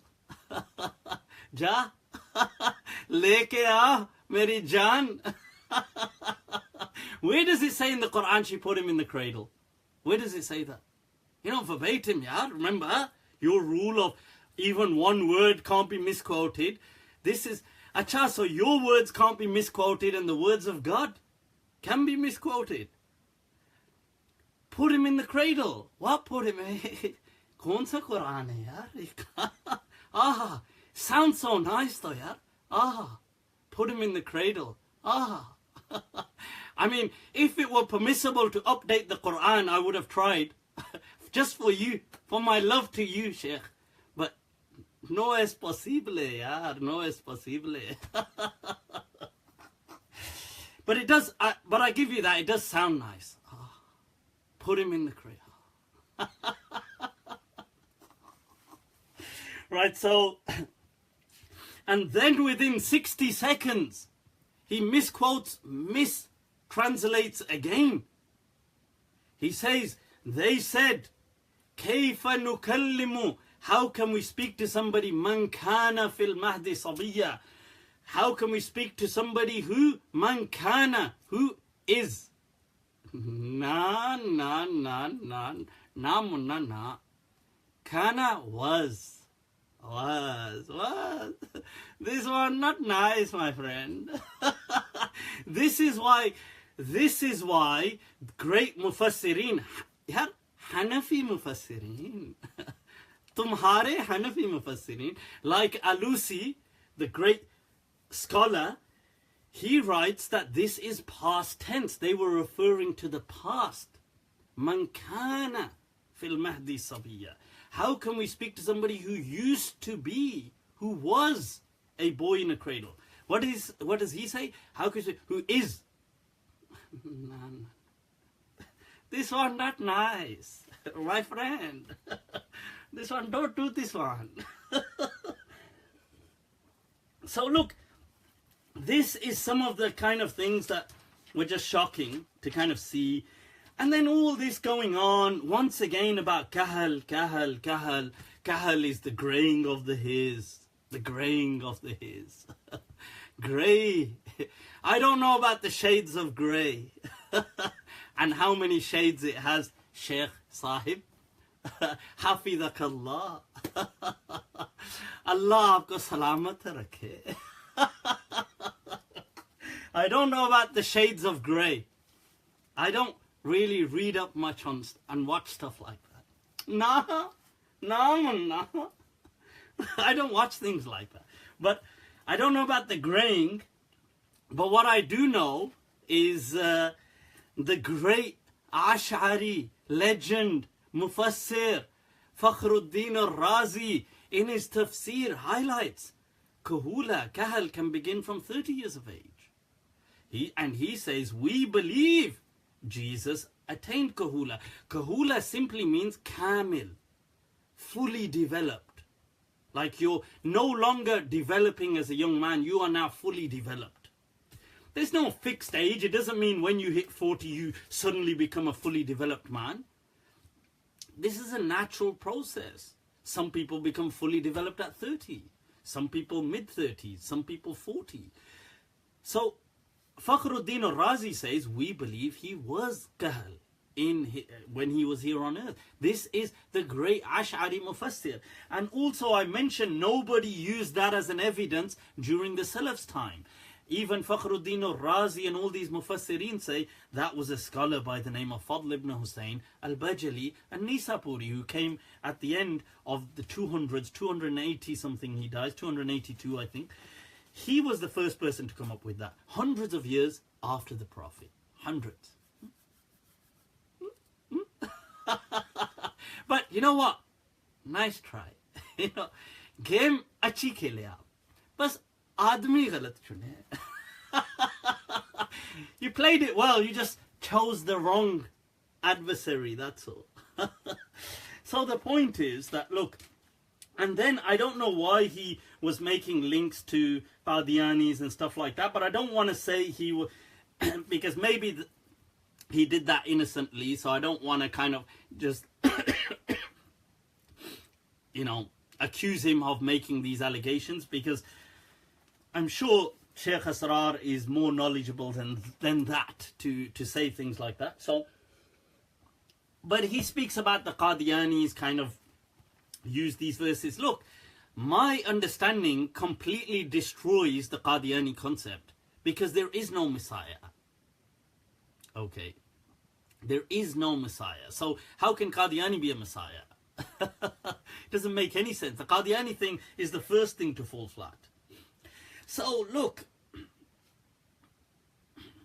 and then, you know, some of the, he says, look, people are embarrassed by miracles, and how can, I'm just trying to see some of the notes. I mean, look, the thing is that it's a matter of perspective. It's not people are embarrassed, but people see how God operates in this world. And they don't want to understand religion as a mythology. They want to be real with it. So everybody accepts miracles as, what they disagree on is how they actually were. Did they have causes to them? Did they have, like, was it a phenomenon that fits within God's world? Why does it have to be something that goes against the laws of God? Why would God do that? It doesn't make sense to people. But if it had sources, asbab, reasons, causes within this world, it makes sense with God's laws. So I don't think that's necessarily an embarrassment. That's an understanding. Right, so these are the kind of things. He went on to hadith. It's interesting, he once again mentioned about mutawatir going on. And then it's interesting because he himself rejects the mutawatir riwayat of the Shia. Right? He rejects that himself. Why not accept the Shia mutawatir riwayat then? You know, and he says, anybody who says, oh, what about the mutawatir? He talks about my claim, and he says, oh, that's just a stupid question. I'm not going to even answer that, because anybody with knowledge would never answer that. Why not? ¿Por qué? You know, ¿por qué, hermano? ¿Por qué? Why not? Answer it. Like, you accept all the mutawatir of anybody. He says, well, then I asked them, how would they prove that Abu Bakr was the Khalifa? Because it was historical. That Abu Bakr was the Khalifa. What do you mean? Nobody, even the Shia, historically recognized he was in control after the Prophet. How would they recognize Sayyidina Ali? It was a historical thing. But then he says, yeah, but how would you prove that he was rightly guided? What? Like, that's a value judgment. That's a value judgment. Look, he himself said that mutawatir can't be on opinions.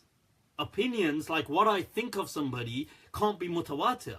But then he's saying, how would you know that Ali was rightly guided? This is our opinion of Sayyidina Ali radiallahu anhu. We do believe he was rightly guided, but that's a value judgment.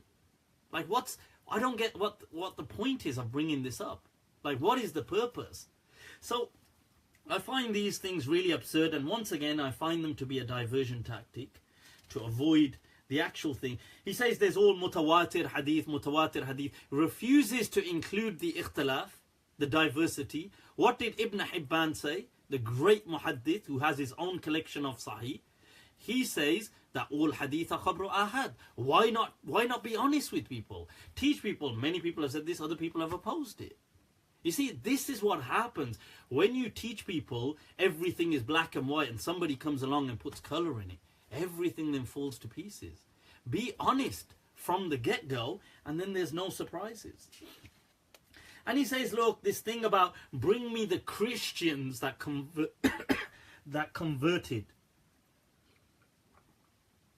Look, let me clarify something. Please watch my prelude again. I said that there were many complex issues taking place after the Prophet. Many complex issues. And hadith don't get documented till at least 100 years after the Prophet. So there's many intricate things going on. Politics is going on. Sieges, attacks on Muslims, physical attacks, the capital gets attacked, Muslims move their capital, huge civil wars take place, thousands and thousands of companions and tabi'een die. All this is happening within a few decades of the Prophet. The capital gets moved altogether to Damascus. I mentioned all these kind of things are happening. Many, which was under the Roman rule, many converts do embrace Islam. You've got to remember, people carry baggage. Even he mentions Abu Hurairah radiallahu an in Sahih Hadith. We have this transmitted that Abu Hurairah would learn from al-Ahbar, who was a Jewish person, Jewish scholar, who embraced Islam after the Prophet. Abdullah ibn Salam, who was in the Prophet's time, became Muslim once again, a Jewish person. Abu Hurairah would learn from these people. That's on record. It's not something... In fact, there's a hadith that Abu Hurairah visited Mount Sinai, spent the whole day at Mount Sinai, and spent the whole day studying from al-Ahbar and telling him, and he would tell him. Look, a lot was going on. There was huge... Islam had massively expanded. Islam, all these tragedies were taking place. Corruption had come in. So much wealth came into the Muslim world. A lot of enemies came in. Propaganda was going around. People were making up hadith non-stop. This is a fact. They were making up hadith. Nobody can deny that. They were making up hadith.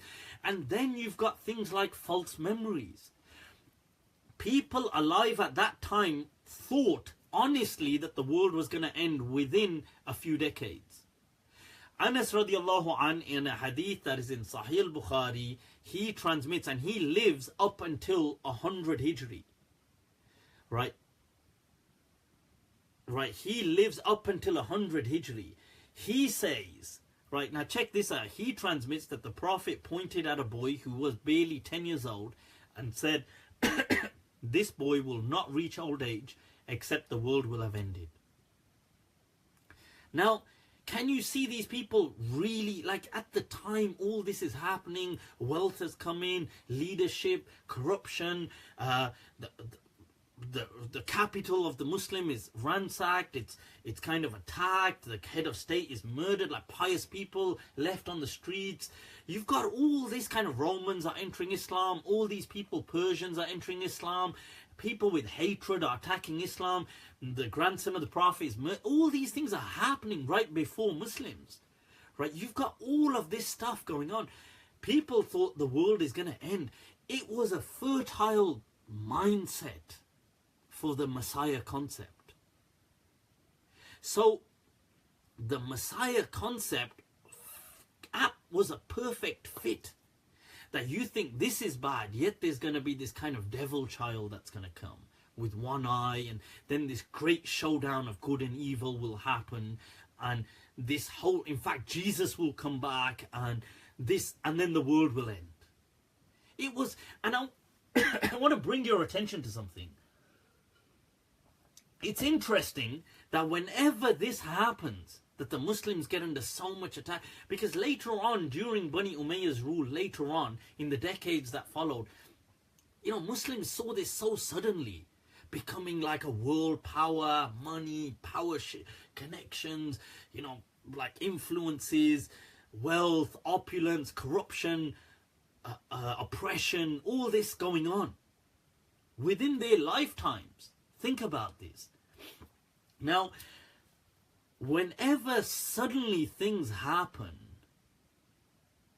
notice that the Messiah concept comes back. Right now, sorry, somebody's saying about my belly. The belly's bouncy. Okay, right. So the thing is, look. Right now, notice all of these books to do with the Messiah, Mahdi coming back, that have been written in the last 300 years, maybe 400 years as a stretch, like most of them written in the last 200 to 300 years. That is the books like by Ghumari, Kattani, Shawkani, Anwar Shah Kashmiri, all of these collections, even going to Suyuti by stretching it, all these collections on the Mahdi will come back. They all came, they were mainly written under colonial rule or when the Muslims were heading downhill. Because at that time, people started to once again look around and think, why are we suffering? Like, there's no way out. They're losing hope. So all of a sudden, people start writing about the Messiah again. Is that a coincidence? Is it? So I'll leave that to you. So my message to Sheikh Asrar, I'll leave this for now, inshallah, is that, look, if you can kindly... he's asked me in my video to mention these 7 companions' narrations through them. Inshallah, I'll mention the narrations. I was hoping, I had said to him, can you read the chains? And I would correct them and show my perspective on them, but he chose not to do that. He's now said, look, he's going to respond only in writing. So look, I'm just disappointed because I thought, you know, all this hoo-ha, maza nahi aaya. You know, and it didn't live up to the hype. That's all I'm saying. You know, all this kind of like lion, all this, and then kya yaar, all this, and so I'm kind of disappointed. But nevertheless, maybe I'll still extend this if Sheikh Asrar watches this. Sheikh, Hafidakallah. If you can maybe in the next 2 weeks, if you can answer my questions, I'd highly appreciate it. You know, बहुत धन्यवाद, बहुत धन्यवाद, Prabhu. If you can, please, I'd really appreciate it. I think more than me, you owe it to your followers and people who you created this hype about. If you can respond, tackle my narrative. Don't just tackle this hadithi thing. And don't do, please, as a request, huh? Prabhu, as a request, don't do kind of sideline digs. Like, let's put that aside. Let's just tackle what we've got at hand. Okay. Tackle this issue. Don't kind of go off, you know, this is the problem with reformists. They say, oh, what about that hadith? Why they don't take the splitting of the moon? They don't... Stay focused. Focus. Hey, stay with me, huh? Look into my eyes. Right, so stay focused, Sheikh. Stay focused. Look, the thing is, tackle my narrative, please.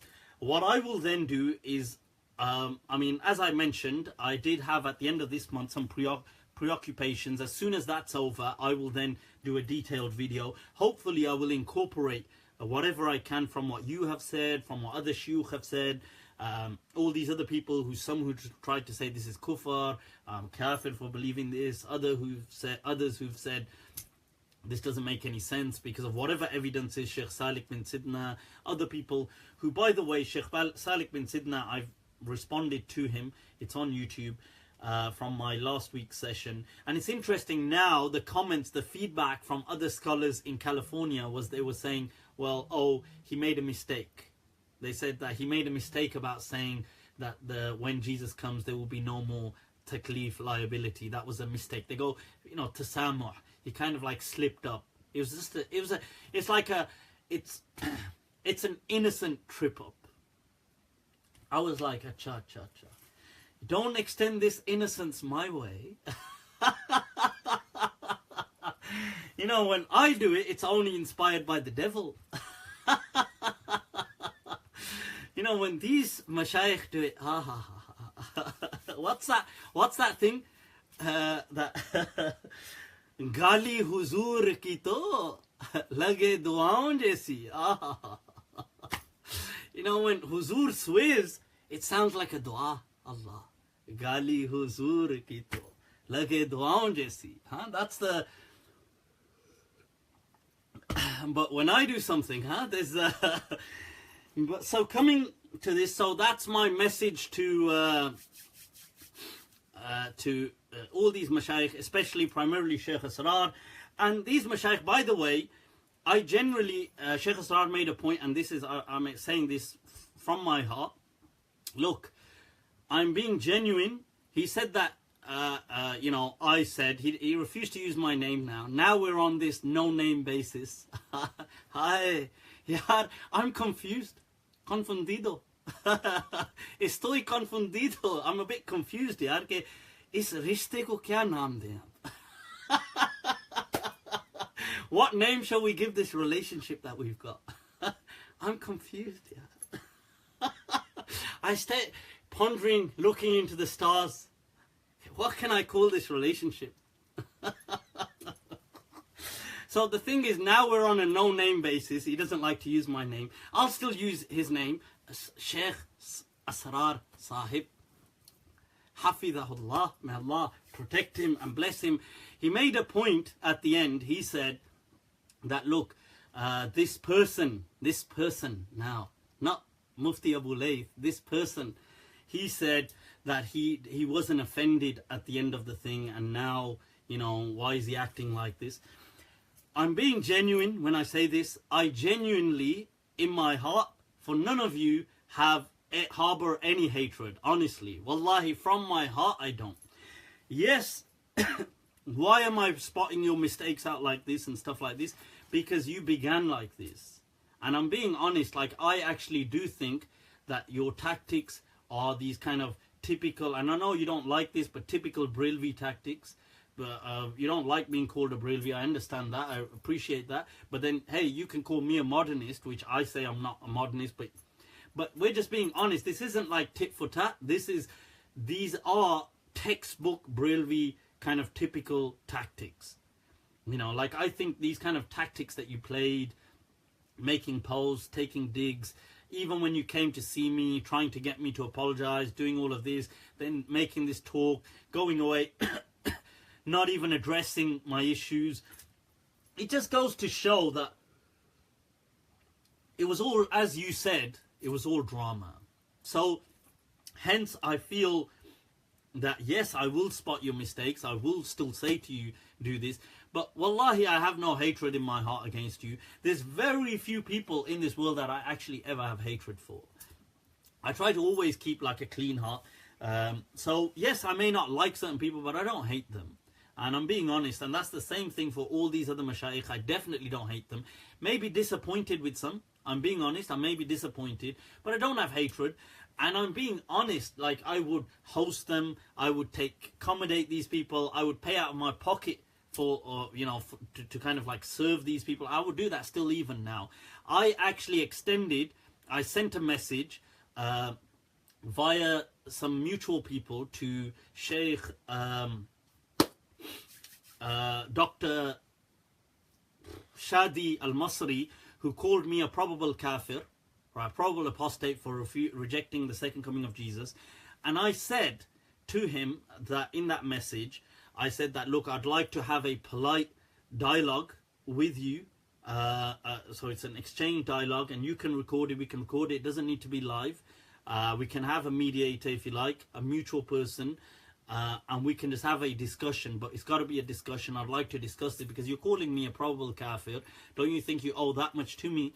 And then I said to him, because I heard he may be coming to Birmingham this year, I offered, wallahi, I said to him in that message, I sent it as a recorded message, like a voice kind of message. I said that I have no ill feelings towards you. Yes, I am disappointed, but I've heard, by the way, that you're coming to Birmingham. I would like to host you, as in, maybe not, I know you're not interested in talks and stuff, but your accommodation at my expense. I would like to pay for all whilst you're here, your food and everything, and that includes your family. And I will see to it that you get adequate transportation and everything, somebody to drive you around. I will do all of that whilst you're in Birmingham. So I extended that to him, offer that still stands for him and his family. And that's, because I don't have any, seriously, I don't have ill feelings towards these people. I'm disappointed. That's different. That why would you call me a kafir and stuff like that? Wouldn't you rather talk to me? But anyway, so the same goes for these colors. Cool. So with that, our message on this discussion ends. Okay, so I'll take the other question.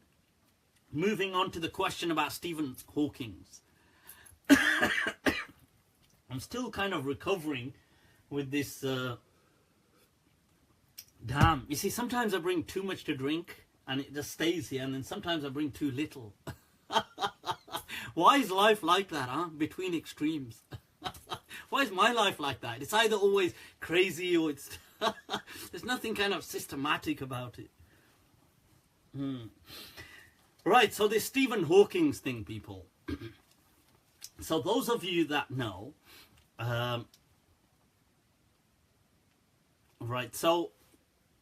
this Stephen Hawking's thing is... So Stephen Hawking's passed away, and I made a post, and if other Muslims did, where they said something like a nice word, like rest in peace, or they said something like I said, may Allah have mercy on him. So, okay. Right, so now, sorry, I was just trying to read some questions there. Now, people really, threw a fit and said, oh my God, this kafir dies and people are making dua for him. He was an atheist and he didn't even believe in God. First of all, let's clarify this question. I'm not saying that who's going to go to heaven. Nobody can say that. My belief and that of the majority of Muslims, Fakhruddin al-Razi states in, and you'll find this in the Ash'ari books, you'll find this in most Muslim books, that Allah can send anybody to heaven, He can send anybody to hell, He can reward anybody, He can punish anybody. Be them a kafir, be them a Muslim, He can do that with anybody. That is Allah's qudra. He has that power. Nobody disputes that. And I never said, Allah, you better do this or you have to do this. And I never said in my dua, oh, I hope Allah gives him an elevated maqam in Jannah or something like this. I never said that. I said that may Allah have mercy on him. Asking for mercy, this mas'ala of what they call at-tarahum in Arabic, seeking rahmah. Okay, at-tarahum ala al-kuffar. Seeking, or ala ghayr al-muslimin, seeking rahmah on non-Muslims. Is this problematic? And many people jump to this, is you can't do this, you can't, because in the Quran there's this verse and there's this, and they quote the verse of the Quran that وَمَا كَانَ اسْتِغْفَارُ إِبْرَاهِيمَ لِأَبِيهِ إِلَّا عَنْ مَوْعِدَةٍ وَعَدَهَا إِيَّاهُ, that and Ibrahim did not seek forgiveness for his father except for a set period which he promised.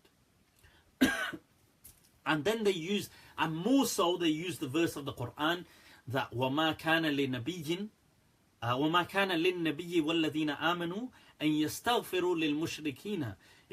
It's not befitting for Allah and the people who, it's not befitting for Allah's messenger, the Prophet sallallahu alaihi wasallam, and those who believe to seek forgiveness for the mushrikeen مِن بَعْدِ مَا تَبَيَّنَ لَهُمْ, after it becomes evident and manifest and clear, tabayyin lahum annahum min ashab al-jahim, that they are from the people of the hellfire. Now, people were using these verses to say that you cannot seek forgiveness or you cannot seek mercy for people like Stephen Hawking. Now, this is not true. Because look, yes, I accept that can be an interpretation. I accept that's an interpretation. I accept the interpretation. I believe it to be wrong. I believe it to be inaccurate. You ask me why. We know from the Quran that yes, the father, Allah uses the word father of Ibrahim alayhi salam. Now some people say it wasn't his father, but Allah uses the word father. That his father disbelieved and opposed him and was a staunch kind of opposition during his time. Now in this surah, Allah says, وَمَا كَانَ إِسْتِغْفَارُ إِبْرَاهِيمَ لِأَبِيهِ إِلَّا عَن مَوْعِدَةٍ. He only did this for a promised time. He sought forgiveness for him. That's it. Was this during his lifetime of the father or after his death? Now I would argue, and I'll show you in a moment from the Quran, that that was during his father's lifetime. Why do I believe this? Because the priority of the prophets was to prioritize their da'wah. They were not to kind of get sidetracked in just seeking forgiveness for people who were opposing their da'wah, especially key figures who were then tormenting the followers. Because that confuses and compromises the da'wah. You see, it's different. Like let's say in the Prophet's time, Abu Jahl. He's one of the key figures who is standing and opposing the Prophet.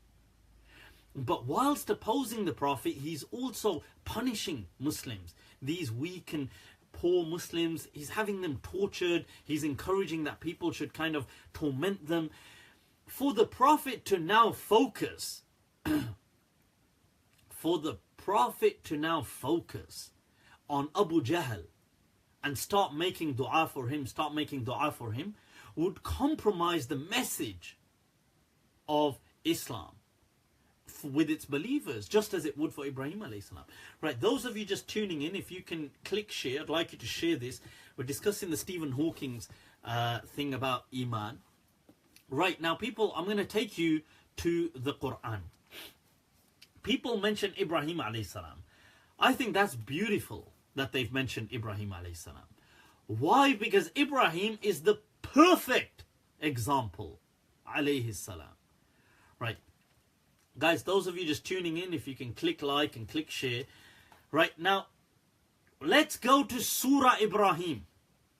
The Surah Ibrahim. In Surah Ibrahim, which is dedicated to Ibrahim alayhi salam, and it speaks about many things, but in there, Ibrahim making dua. Okay, Ibrahim says, alayhi salam, وَإِذْ قَالَ إِبْرَاهِيمُ. And when Ibrahim said, and this is later on in his age, when he's an old man now. Look, he's moved to Mecca. This is much later. He's moved to Mecca. He's re-established the Kaaba with his children.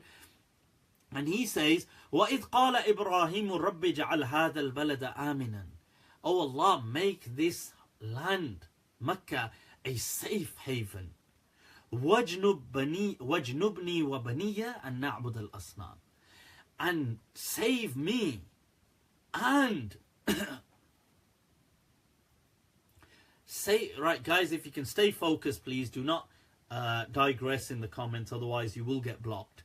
Those of you just tuning in, if you can click share, get this out there. We're discussing the Stephen Hawking's issue and saying and seeking mercy for non-Muslims. Is that permissible or not? He says, oh Allah, and protect me and my offspring that we should worship idols.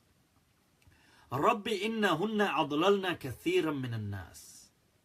Oh Allah, they have misled many a people. فَمَنْ تَبِعَنِي فَإِنَّهُ مِنِّي. Whosoever follows me, then he is from amongst me. وَمَنْ عَصَانِي فَإِنَّكَ غَفُورٌ رَحِيمٌ. Whosoever disobeys me, and look what he goes to.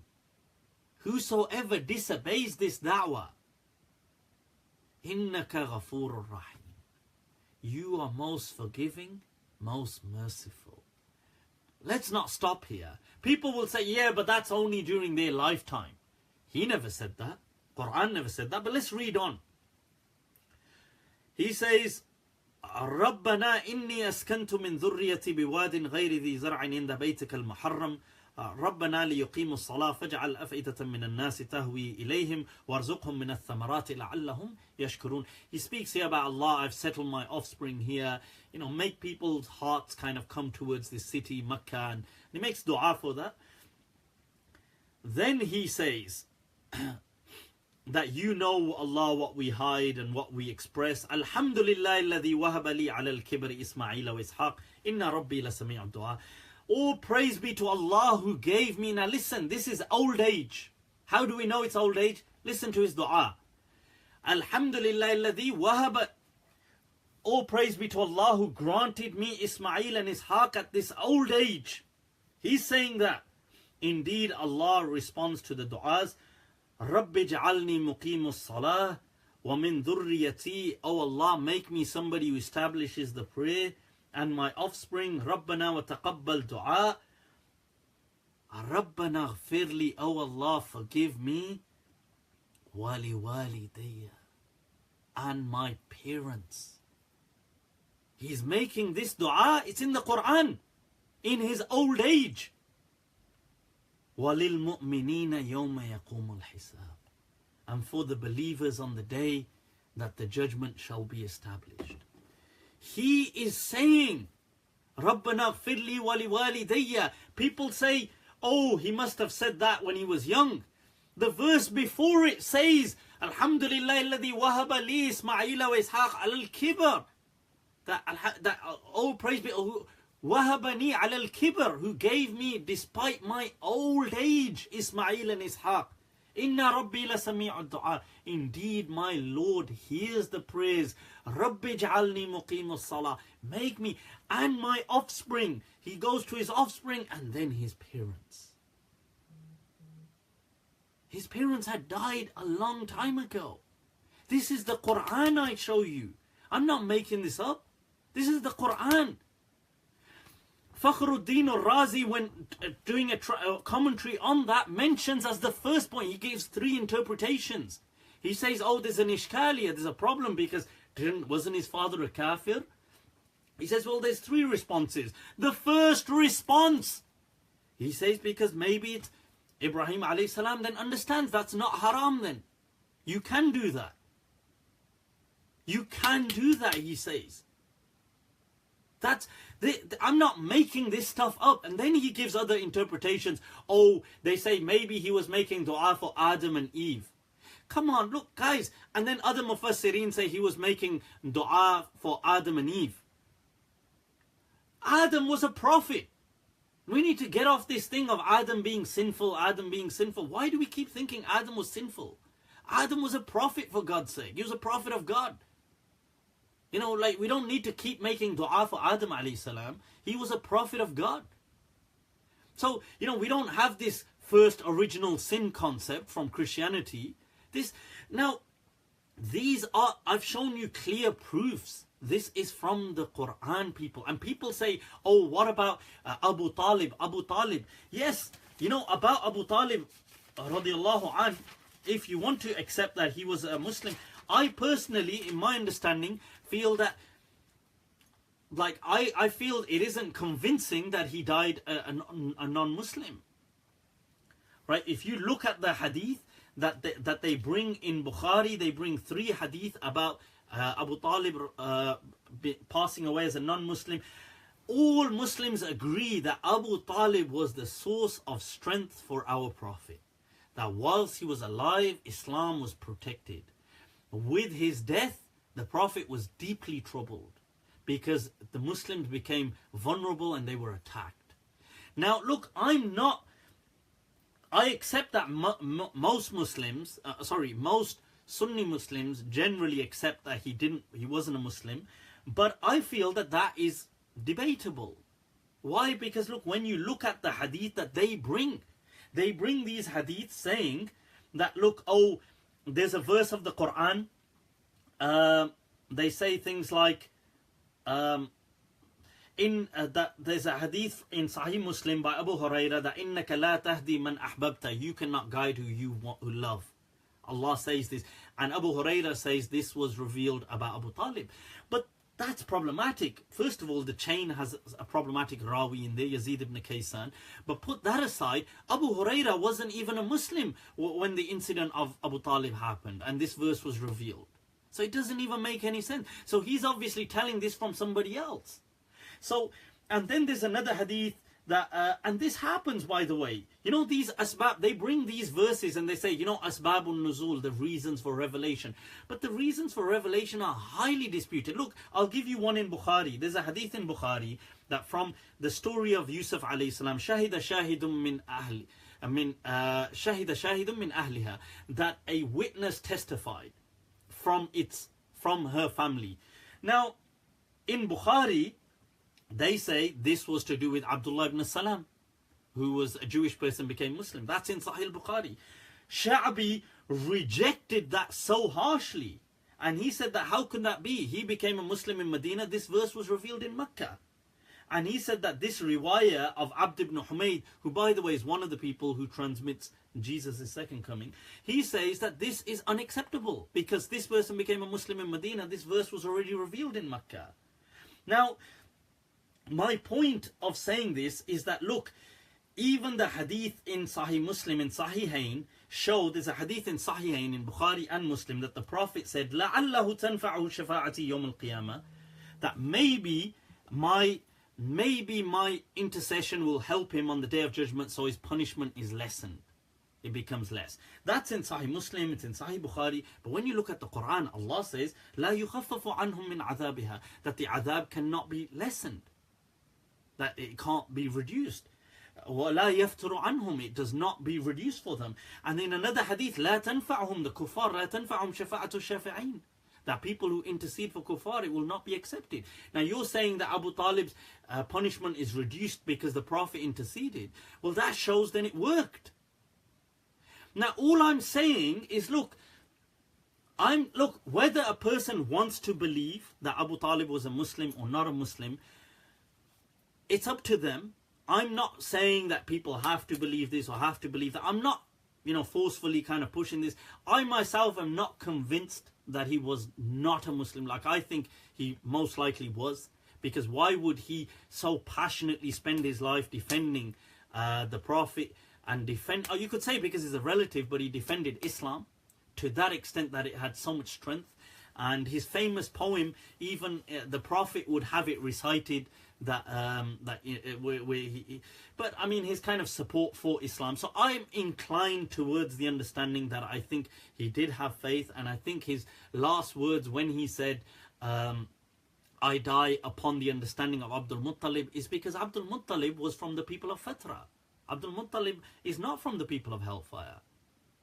I think that, look, but this more importantly, if people want to, they can believe what they want. I'm not imposing my understanding on anybody, but what I would say is that, look, let's stop obsessing with heaven and hell for other people. Judgment is for Allah. Judgment is for Allah. Okay. We need to kind of chill out with this. Oh, and asking for mercy for somebody doesn't mean God has to grant it. It's up to God. May Allah have mercy. Allah might not. We all, everybody, the creatures, ants, anything, animals, we all belong to God. Well, Allah can't have mercy on us? Allah can't have mercy on us if we're alive? Why not if we're dead? People say, yeah, but Stephen Hawking never accepted God. Of course he didn't. Let's be honest. Wallahi, let's be honest for a moment. We would not accept Islam if we were not born Muslim. Let's be honest. Like, if I wasn't born Muslim, if I wasn't born in a Muslim family, that's what I mean by being born Muslim, in a Muslim family and brought up as a Muslim, would you really accept Islam? I had this awesome conversation the other day with Dr. Imran from Birmingham Metroflex Gym, and it was this discussion on, look how Muslims behave. Like, let's say it's Jummah, they block all the roads. Like, let's be honest, if you were a white person growing up in this country who was not privileged, you would probably be part of the EDL. You'd probably be Islamophobic and racist, because you think, look, every time I try to drive past, when it's Friday, they block the roads. What use is that Jummah if you're going to cause inconvenience to people? Like, my point, I'm not trying to attack a single point of Jummah. I'm trying to say, let's be honest. We seem to have this kind of Baptist culture that just because we've said La ilaha illallah, we're God's saved children. We can do whatever the hell we want. Muslims have got huge problems in this country. We run a huge part of the drug industry in this country, in the UK. Muslims, they run huge parts of the kind of sex gang grooming kind of things. They are heavily involved in whatever, usually recently, in recent times, acts of terrorism and stuff like that. They have a huge crime rate. Massively kind of unjust amongst ourselves. Like, I'm just being honest. Like, we do massive tax evasion, we do massive claim benefits, we steal, we're massively unethical. Look, I'm not saying I'm so ethical, I'm an angel. I'm just being honest for a moment. right? We're all about, just living that life, and Muslims, we're a small proportion, yet we make a huge proportion within prisons, disproportionately. Muslims. Now, the question is, why would you be Muslim? It hasn't, like we've got this kind of Baptist culture, like you baptize a child, now he's saved. It doesn't matter, he's definitely going to heaven now because they baptized him as a child. Oh, he said, La ilaha illallah Muhammad Rasulullah. He's definitely going to heaven. This kafir who helped humanity, did all of these things, he's definitely going to hell. And I think another reason we do this is to make ourselves feel better. Right, guys, I think I'm running out of battery, so I'm going to have to kind of call this to an end. The reason we do this is to make ourselves feel better because we think that it's not fair. Other Muslims who are practicing think, why did I have to quit doing all of this, and this non-Muslim got to chill out, go around, have all these sexual liaisons, or do this, or drink alcohol, or chill, and he gets to go to heaven. I never got to do that. And it's not fair. But guess what?